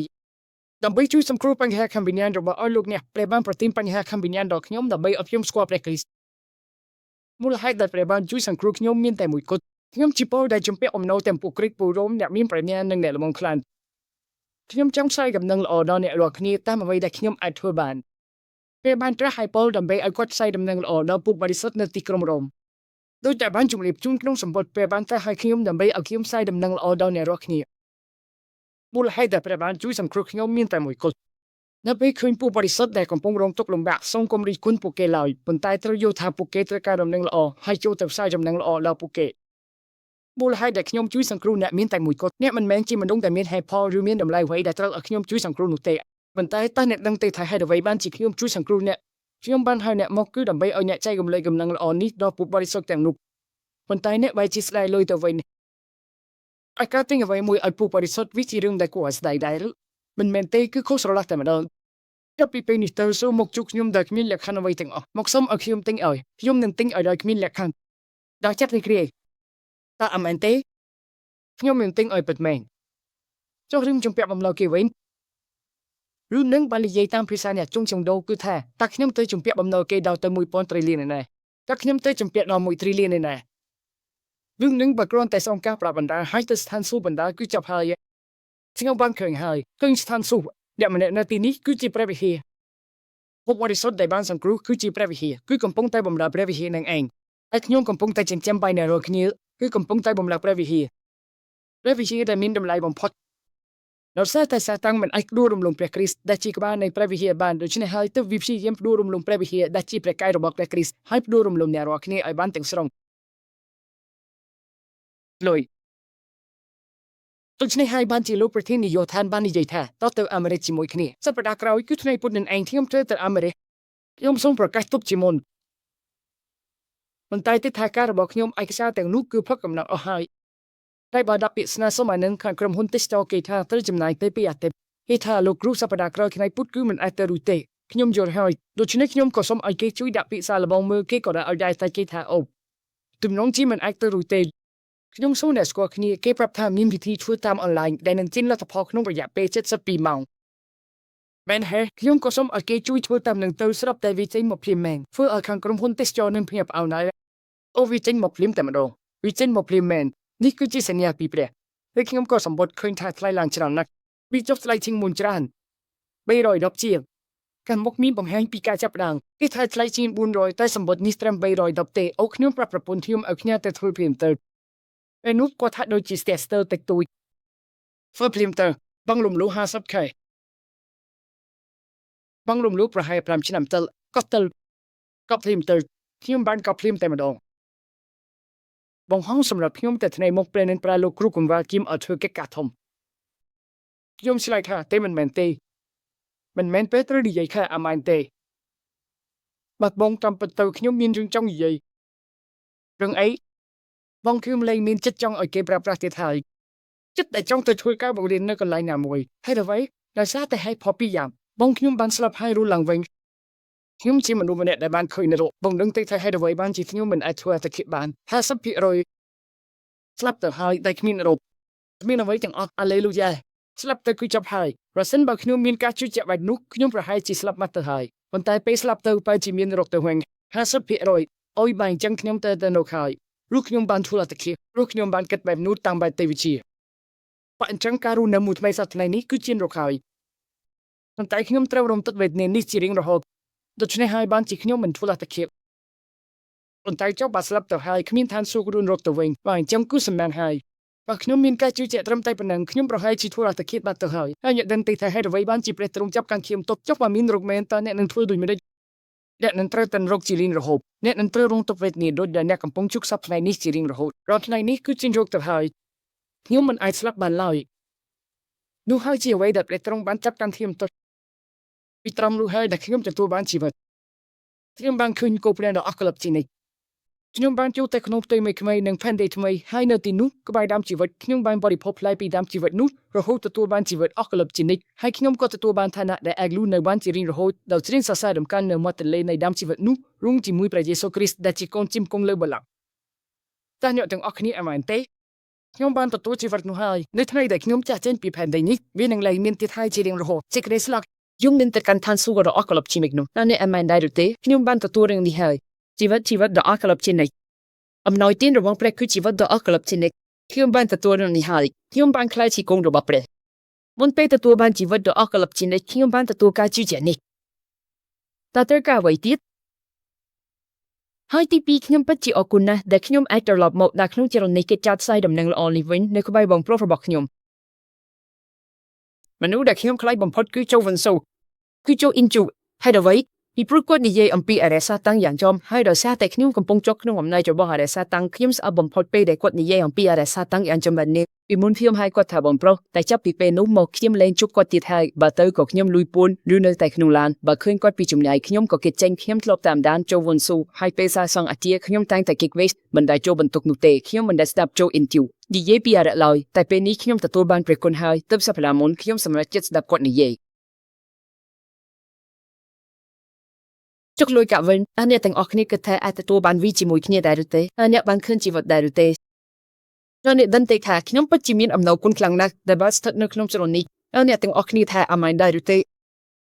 ខ្ញុំគេមិនលូតជាបន្តហើយស្ថិតក្នុងស្ថានភាពរំភើបខ្លាំងបន្តិចដូច្នេះខ្ញុំតែងតែមានអារម្មណ៍ហត់នឿយជានិច្ចកាលពីម្សិលមិញខ្ញុំត្រូវរៀបចំសេចក្តីអធិប្បាយប៉ុន្តែសារនៃសេចក្តីអធិប្បាយនោះគឺមានរួចរាល់អស់ហើយវាបានប្រទានឲ្យខ្ញុំតាំងពីប៉ុន្មានសប្តាហ៍មុនមកម្ល៉េះដូច្នេះខ្ញុំក៏គិតថានឹងរៀបចំវាបន្តិចប៉ុន្តែដោយសារហត់ខ្លាំងពេកពេលកំពុងអានសារប្រពន្ធខ្ញុំក៏បួសទៅដេកដូច្នេះខ្ញុំក៏ចូលទៅដេកនៅម៉ោង10ហើយប្រពន្ធខ្ញុំបានបដូរក្រណាត់ត្រេឲ្យវាមានអារម្មណ៍ទៅជាស្រួលខ្លាំងណាស់ហើយនេះជាក្រណាត់ត្រេអីទៅមិនដឹងដែរក៏ប្លែកមែនតើពេលដេកចុះទៅវាមានអារម្មណ៍ថាស្អាតបាតហើយស្រួលខ្លាំងណាស់វាត្រជាក់ស្រួលហើយកូនស្រីខ្ញុំនៅមកដល់ថ្ងៃនេះខ្ញុំប្រាប់ប្រពន្ធកុំឲ្យកូនឃើញព្រោះកូនស្រីខ្ញុំបើឃើញច្បាស់ជាយកទៅបាត់ហើយ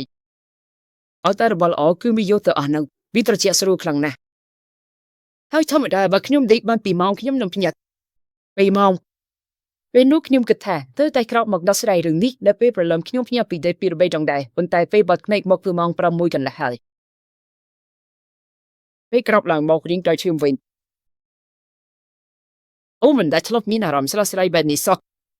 វាដូចជាអ្វីគ្រប់យ៉ាងទៅបានដោះស្រាយអស់រលីងលីងកាយខ្ញុំហាក់ដូចជាបានធូរស្រាលទាំងស្រុងតែម្ដងមួយជីវិតនេះថ្មីនេះមិនដែលធ្លាប់មានអារម្មណ៍បែបនេះទេមិនមែនគ្រាន់តែស្រស់ស្រាយធម្មតាទេណាមិនដឹងថាមានអ្វីចេញពីខ្លួនខ្ញុំឬមានអ្វីចូលមកក្នុងខ្លួនខ្ញុំទេតែវាមានអារម្មណ៍ថាស្អាតហើយស្រស់ស្រាយខ្លាំងណាស់ខ្ញុំផឹកទឹកមួយកែវរួចក៏ឃើញប្រពន្ធខ្ញុំចេញមកខាងក្រៅលួចបាត់ទៅហើយគាត់និយាយថាអូខ្ញុំមិនបានភ្ញាក់សំបីតែម្ដងគាត់ថាគាត់ដេកលូភ្លាមតែម្ដងគាត់ចូលទៅដេកហើយព្រះបានប្រទានដំណេកល្អឲ្យគាត់ខ្ញុំពិតជាមានអំណរគុណខ្លាំងណាស់ពេលក្រោយពីគេងមកខ្ញុំក៏ជឿនសរសើរដំណកាន់ព្រះខ្ញុំមានអំណរគុណខ្លាំងណាស់ហើយក៏មានអារម្មណ៍ថាទទួលបានព្រះគុណយ៉ាងច្រើនដែរសារនោះបានចេញមកអស់ហើយតើត្រូវធ្វើអ្វីទៀតទៅបែរឲ្យទូបង្គំទទួលបានការជឿជាក់ហើយបើចង់ឲ្យព្រះវិញ្ញាណបរិសុទ្ធធ្វើការកុំរៀបចំសារឲ្យសោះកាន់តែរៀបចំសារព្រះវិញ្ញាណបរិសុទ្ធកាន់តែមិនធ្វើការតែសារខ្ញុំទទួលបានការជឿជាក់ច្បាស់លាស់ហើយដូច្នេះខ្ញុំលែងសរសេរវាទុកទៀតហើយបើព្រះប្រទានឲ្យខ្ញុំនឹងធ្វើបើមិនប្រទានឲ្យទេខ្ញុំក៏មិនធ្វើដែរអាមែនទេហើយខ្ញុំចង់មកថ្វាយបង្គំឲ្យបានទាន់ពេលដើម្បីច្រៀងសរសើរដំណកាន់ព្រះតែលោកចាស់ទុំចម្រៀងនោះជាចម្រៀងអ្វីដែរយើងបានច្រៀងចម្រៀងមែនទេចម្រៀងត្រៀមរៀបចំអូមែនហើយដូចជាបទព្រះយេស៊ូដែលសារព្រះគុណទ្រង់ដូចជាបើកភ្នែកឡើងគឺការសរសើរដំណកាន់វាពិតជាមានព្រះពរខ្លាំងណាស់រហូតដល់ខ្ញុំចង់ចេះដៃដូច្នេះហើយទើបខ្ញុំសម្រេចចិត្តជ្រើសរើសបទអបព្រះគុណព្រះអង្គសង្គ្រោះបានយ៉ាងមកហេតុអ្វីបានជាអ្នកច្រឡំហើយសួររឿងនឹងទៅវិញអបព្រះគុណព្រះអង្គសង្គ្រោះបានយ៉ាងមកអមែនទេពេលមួយថ្ងៃនោះខ្ញុំច្រៀងថាព្រះវិញ្ញាណបរិសុទ្ធបានយ៉ាងមកព្រះវិញ្ញាណបរិសុទ្ធបានយ៉ាងមក ព្រះវិញ្ញាណបរិសុទ្ធតែព្រះម្ចាស់នៃខ្ញុំចាត់មកបានយ៉ាងមកយ៉ូហានចំពុក14ក៏16ដល់17ខ្ញុំនឹងស្ថិតនៅជាមួយអ្នកនៅក្នុងអ្នកខ្ញុំនឹងបង្រៀនអ្នកខ្ញុំរៀបចំសេចក្តីអធិប្បាយអីមិនបាច់ជួយក៏បានដែរខ្ញុំមិនធ្វើឲ្យអ្នកនឹកឃើញទី18គេនិយាយថាដោយមិនដេកយន្តនឹងមិនទប់ឲ្យអ្នករាល់គ្នាជាកូនកំព្រីឡើយយើងនឹងមកឲ្យអ្នករាល់គ្នាហើយនៅជាមួយអ្នករាល់គ្នាជារៀងរហូតអមែនទេលោកគ្រូអៃដលបានអធិស្ឋានថាទ្រង់បានផ្លាស់ប្ដូរឋានៈខ្ញុំដែលធ្លាប់ជាកូនកំព្រីតាំងពីកំណើតឲ្យទៅជាកូនរបស់ព្រះជាម្ចាស់ជារៀងរហូតហើយព្រះវិញ្ញាណបរិសុទ្ធបានយាងមកក្នុងខ្ញុំដើម្បីដឹកនាំនិងធ្វើការក្នុងជីវិតខ្ញុំឥឡូវនេះទ្រង់បានប្រទានពរជ័យដល់អរខ្ចោះនៃការធ្វើជាកូនរបស់ព្រះជាម្ចាស់ដល់យើងហើយអមែនទេព្រះវិញ្ញាណបរិសុទ្ធបានយាងមកហើយព្រះវិញ្ញាណបរិសុទ្ធបានយាងមកហើយព្រះវិញ្ញាណបរិសុទ្ធដែលព្រះម្ចាស់នៃខ្ញុំបានចាត់មកបានយាងមកហើយអមែនទេហើយដំណឹងល្អដែលយើងត្រូវប្រកាសប្រាប់ពិភពលោកទាំងមូលនោះគឺអ្វីព្រះវិញ្ញាណបរិសុទ្ធបានយាងមកហើយអ្នកធ្លាប់ជាកូនកំព្រាខាងវិញ្ញាណអ្នកធ្លាប់ជាកូនកំព្រាតាំងពីកំណើតប៉ុន្តែឥឡូវនេះអ្នកមិនមែនជាកូនកំព្រាទៀតឡើយតែជាម្ចាស់គង់នៅជាមួយអ្នកជារៀងរហូតព្រះវិញ្ញាណបរិសុទ្ធបានយាងមកហើយពេលកំពុងច្រៀងបទនេះខ្ញុំចាំតែដៃហើយចង់ក្រោកឈរច្រៀងសរសើររំកានអុយខ្ញុំបានជួបលោកចាស់ទុំផកគាត់គួរឲ្យស្រឡាញ់ខ្លាំងណាស់រហូតដល់ខ្ញុំចង់ថាបគាត់តែម្ដងចម្លែកមែនទេឃើញអ្នកទាំងអស់គ្នាខ្ញុំចង់ថាបអ្នកទាំងអស់គ្នាដែរដូច្នេះហើយពេលអ្នកទាំងអស់គ្នាចូលមកខ្ញុំក៏ចាប់ដៃគ្រប់គ្នាអ្នកទាំងអស់គ្នាពិតជាមានតម្លៃខ្លាំងណាស់ម្នាក់សុទ្ធតែមានតម្លៃខ្ញុំឃើញមានអ្នកខ្លះកំពុងតែរងទុក្ខលំបាកកូនរបស់ព្រះដែលកំពុងរងទុក្ខលំបាកខ្ញុំឃើញមានអ្នកខ្លះកំពុងតែមានការភ័ន្តច្រឡំកូនរបស់ព្រះដែលកំពុងមានការភ័ន្តច្រឡំអ្នកទាំងអស់គ្នាប្រហែលជាមិនបានគិតពីរឿងបញ្ហាខាងវិញ្ញាណទេមែនទេអ្នកមិនយល់ពីបញ្ហាខាងវិញ្ញាណនេះទេមែនទេនិយាយមែនទេសូមគិតដល់គីមយ៉ុងជិនអាគ្រូគំវាម្នាក់ដែលធម្មតាសោះស្រាប់តែថ្ងៃមួយជួបបញ្ហាខាងវិញ្ញាណរហូតដល់ធ្វើអ្វីមិនកើតមានតម្លៃដេកលើក្រែហើយចង់ធ្វើអត្តឃាតទាំងស្រុងនោះហើយគឺជាបញ្ហាខាងវិញ្ញាណអ្នកប្រហែលជាមិនទាន់យល់ពីបញ្ហាខាងវិញ្ញាណទេគ្រាន់តែគិតដល់ឈ្មោះគីមយ៉ុងជិនទៅបានហើយនោះហើយគឺជាបញ្ហាខាងវិញ្ញាណទីពីរអ្នកប្រហែលជាមិនបានគិតពីអំណាចនៃដំណឹងល្អរបស់ព្រះគ្រីស្ទទេមែនទេជួបគិតដល់គីមយ៉ុងជិនទៅស្មានតែគាត់វិនិច្ឆ័យអន្តរាយអស់ហើយតែស្រាប់តែមួយប៉ព្រិភ្នែកគាត់ក៏ត្រឡប់មករកព្រះគ្រីស្ទវិញបានជាសេសបាយឡើងវិញក្នុងមួយប៉ព្រិភ្នែកប្រពន្ធខ្ញុំថាវាចម្លែកណាស់ជួយដូចមិនដេកទៅឲ្យផ្លាប់ដូរបានក្លៀមហើយសារទាំងអស់ត្រូវបានរៀបចំឡើងវិញក្នុងពេលតែមួយបែបនេះគាត់ទៅជីវបេដងហើយទៅហើយក៏នៅតែច្របូកច្របល់អីចឹងដែរប៉ុន្តែលើនេះខ្ញុំមានសង្ឃឹមលើប្រពន្ធខ្ញុំហើយដំបងឡើយតែប្រពន្ធខ្ញុំត្រឡប់មកពីជីវវិញវីដេអូជីចប់អស់ហើយគាត់មើលឃើញពិភពលោកហើយឥឡូវគាត់រត់ពេញទំហឹងហើយអ្វីក៏ចប់អស់ហើយគាត់ថាគាត់នឹងដោះស្រាយឲ្យចប់ហើយគាត់រត់ពេញទំហឹងធ្វើឲ្យខ្ញុំមានអារម្មណ៍ខ្លាចបន្តិចដែរអីចឹងហើយបានជាខ្ញុំគិតដល់ខ្លះណាស់បើបន្តទៅមុខទៀតបែបនេះថ្ងៃក្រោយប្រកាសជាលែងលះគ្នាហើយហេតុអ្វីรู้ថាខាងវិញ្ញាណគឺមិនទៅគ្នាតតែសោះហើយខ្ញុំចាំឈ្គួតហើយធ្វើមិនទៅនេះដូច្នេះហើយទៅខ្ញុំចាប់ផ្ដើមមានសង្ឃឹមឡើងវិញកាលពីខែកក្កដាឆ្នាំ2025កន្លងទៅមានការជួបជុំមេដឹកនាំ Versin នៅយូពីនមានលីដងគីគីមចុងជីនគីមហ៊ីសុននិងគីមយូនបានទៅបន្ទាប់មកខ្ញុំក៏បានស្ដាប់សារព្រះបន្ទូលវគ្គទី1ស្ដាប់វគ្គទី1រួចពេលល្ងាចត្រឡប់មកវិញខ្ញុំគេងទាំងមានអារម្មណ៍ដានតែក្នុងចាក់គេងលុះទៅដល់ថ្ងៃបន្ទាប់លោកគ្រូកង្វល់លីបានប្រាប់ខ្ញុំថាអល់តែញ៉ាំអាហារថ្ងៃត្រង់ជាមួយលោកគ្រូកង្វល់ជូវ៉ាន់សូល្ងាចថ្ងៃនោះមានការជួបជុំគ្នាប៉ុន្តែខ្ញុំមិនបានទៅទេអូខ្ញុំមិនចង់ទៅទេតែគាត់បបួលឲ្យទៅអត់ទៅដោយរបៀបណាទៅស្រាប់តែប្រពន្ធខ្ញុំខលមកគាត់សុំជិះឡានទៅបន្តិចឡានស្តេរីនឹងគាត់ថាអូពូយើងហាក់ដូចជាត្រូវជិះឡាននឹងទៅដែរតើគាត់ជិះបានទេខ្ញុំក៏សួរថាបើហេតុអីគាត់ឆ្លើយថានៅឌីបយងមានហាងមីឆាខ្ទះក្ដាល់ដល់ជាយ៉ាងដល់ល្បីល្បាញមួយគាត់ចង់ទៅញ៉ាំមីឆាខ្ទះក្ដាល់នឹងជាមួយយួនហើយគេថាមានក្តាមប្រៃនៅទីនោះឆ្ងាញ់ណាស់ក្នុងចិត្តខ្ញុំគិតថាប្តីកំពុងតែហត់នៅចិត្តស្លាប់ទៅហើយនៅមានអារម្មណ៍ចង់ញ៉ាំមីឆាខ្ទះក្ដាល់កាទៀតខ្ញុំក៏ប្រាប់ថាអត់បានទេខ្ញុំប្រាប់ថាពូយើងទៅតែជិះឡាននឹងទៅតែគាត់នៅតែនិយាយទៀតគាត់សួរថាចុះបើជិះឡានអ្នកផ្សេងទៅវិញមិនបានទៅអីព្រោះគាត់ចង់តែញ៉ាំមីឆាខ្ទះក្ដាល់នឹងក្នុងចិត្តខ្ញុំគិតថាគាត់ដូចជាទៅខ្មោចចូលហើយគាត់ដូចជាទៅខ្មោចចូលសន្ធិដ្ឋឬញ៉ាំនឹងហើយពេលនេះមែនទេដែលត្រូវមកញ៉ាំមីឆាខ្ទះក្ដាល់នឹងគឺថាខ្ញុំប្រាប់ថាពូយើងទៅតែទៅហើយតែគាត់នៅតែខើមកទៀតហើយកំពុងតែលេងចានផងគាត់ថាអូខ្ញុំទៅហើយជួយរៀបចំឡានឲ្យផងខ្ញុំប្រាប់លោកគ្រូកង្វល់ខ្ញុំស្មានថាគាត់មិនឲ្យទេខ្ញុំក៏គិតថាអូធ្វើមិនទៅខ្ញុំក៏និយាយថាពូយើងទៅហើយគេក៏ថាអូចុះបើអញ្ចឹងជិះឡានលោកយងទៅហើយឲ្យឡានពូយើងមកស្រាប់តែគេឲ្យឡានមកមែនប្រពន្ធខ្ញុំក៏ទៅទីនោះដើម្បីញ៉ាំមីឆាខ្ទះក្ដាល់ពេលនោះខ្ញុំចាប់ផ្ដើមមានសង្ឃឹមអូអានឹងវានៅមិនទាន់ចប់ទេនៅជប់ចំពាក់នឹងខ្មោចឈីញ៉ាំនៅឡើយនៅចូលចិត្តញ៉ាំអីដែរហើយពេលខ្ញុំសួរថាញ៉ាំឆ្ងាញ់អត់គេថាអត់ឆ្ងាញ់ផងឃើញអញ្ចឹងទៅខ្ញុំក៏មានសង្ឃឹមមានន័យថាគេមិនទាន់ផ្លាស់ប្ដូរទៅស្រុងទេលើមានរូបកោច្រើនណាស់នៅក្នុងចិត្តគេ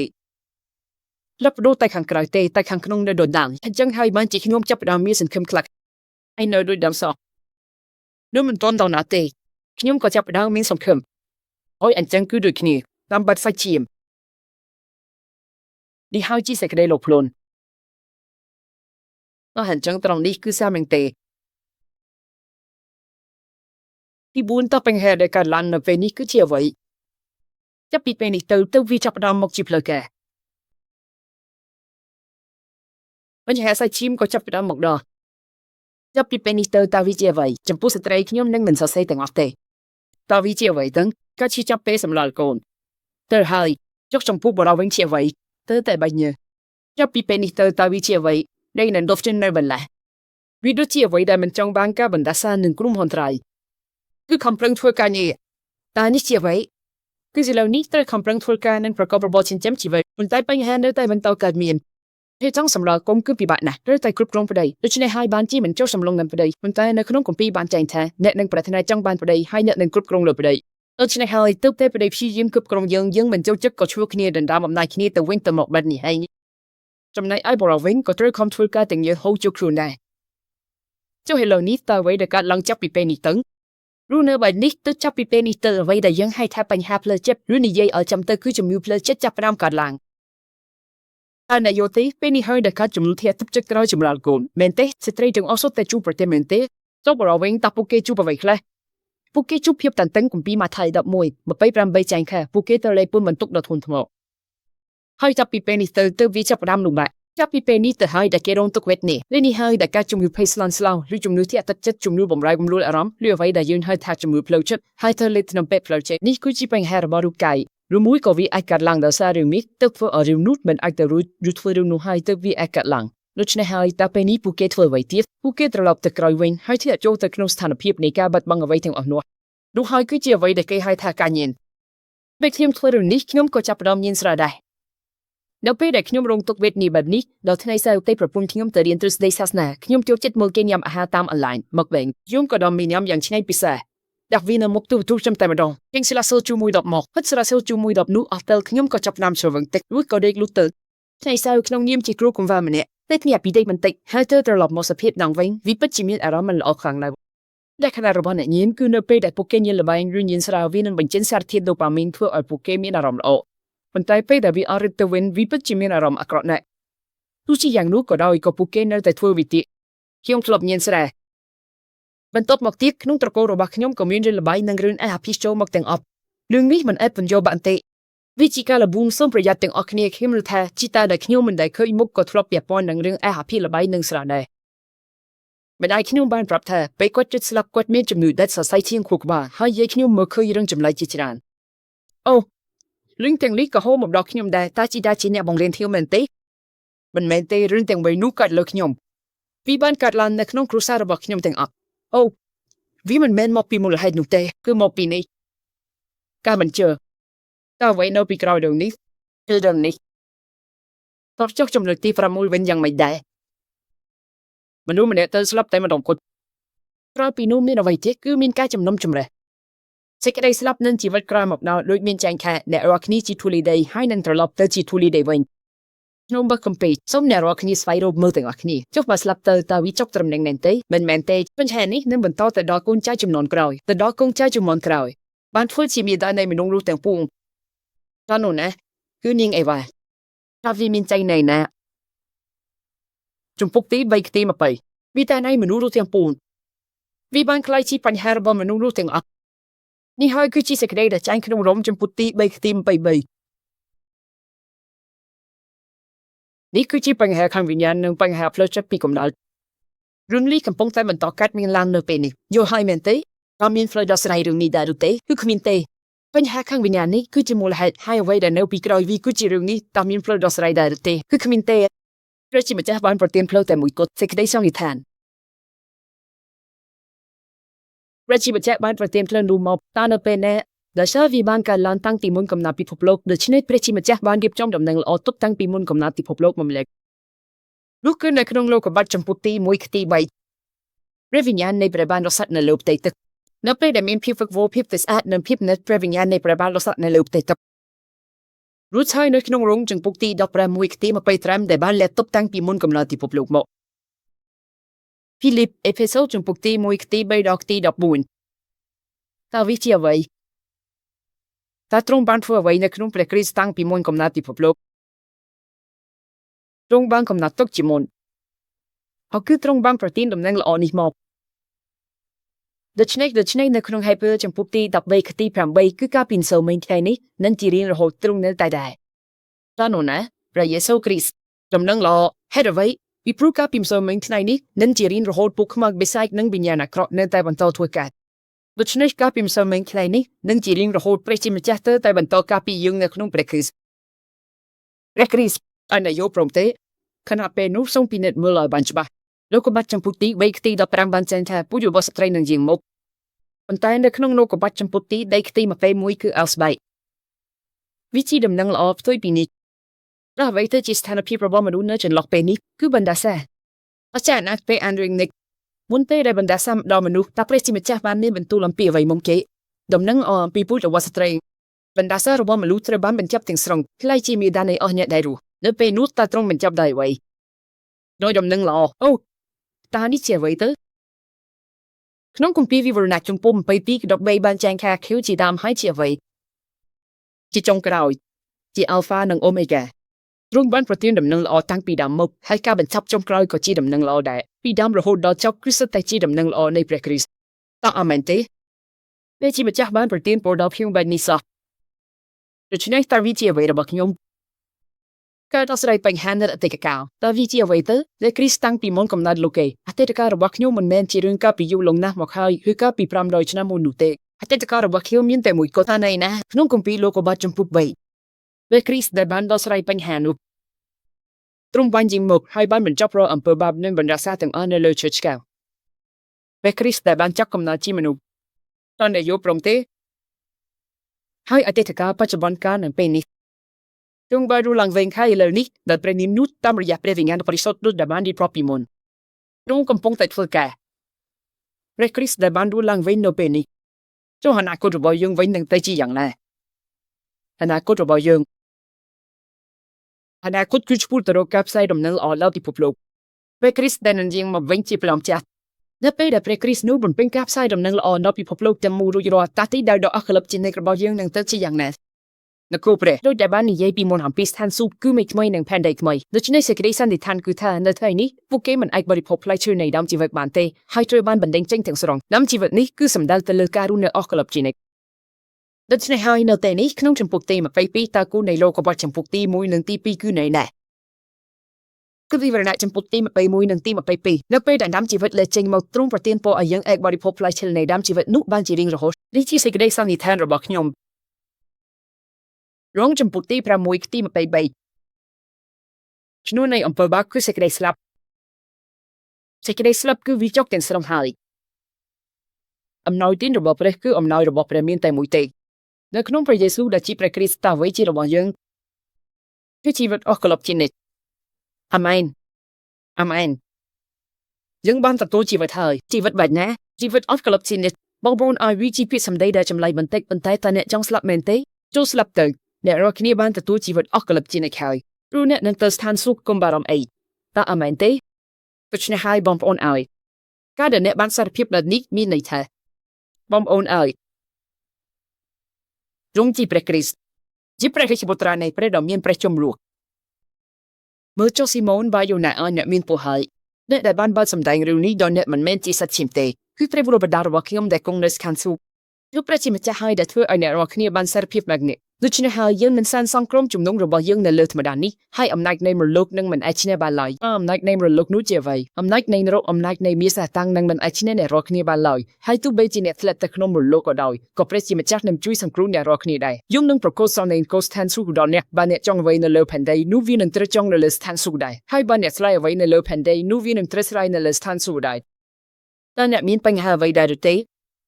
เราชิมจากบ้านตระหันในรอกนี้เอาคลายจีอันเตะในก็เปรย์ดำไม่กุมเตะกำนายจว่ามีสตังเรื่องบรรทุกกับพิศพรามอนตอนเนี่ยถึงอักนี้อามันเตะตามระยะเนี่ยหนึ่งตามระยะชีวิตระบอบเนี่ยเราชิมจากหนึ่งทั่วอันเนี่ยสกว่ามีปัญหาคำวิญญาณหนึ่งปัญหาเพลิดเพลินปีกำนันนี้ให้ดาซาประคริสต์หนึ่งทั่วอันเนี่ยกุมเตะมีสตังอันติกเตะ តាមរយៈគូសាររបស់អ្នកទ្រង់នឹងធ្វើឲ្យអ្នកកំទេចកំណាយរបស់មេសាតាំងដែលហូរតាមរយៈភាពមិនជឿនេះឲ្យខ្ទេចខ្ទីចំពោះអ្នកទោះបីជាមានបញ្ហាអ្វីក៏ដោយក៏មិនមែនជាបញ្ហាដែរសម្រាប់អ្នកដែលបានសារភាពព្រះគ្រីស្ទព្រះអង្គនឹងធ្វើឲ្យអ្នកកំទេចអំណាចរបស់មេសាតាំងនេះតាមរយៈរឿងនោះអន្តិរវ័នគោព្រះតើអាមែនទេ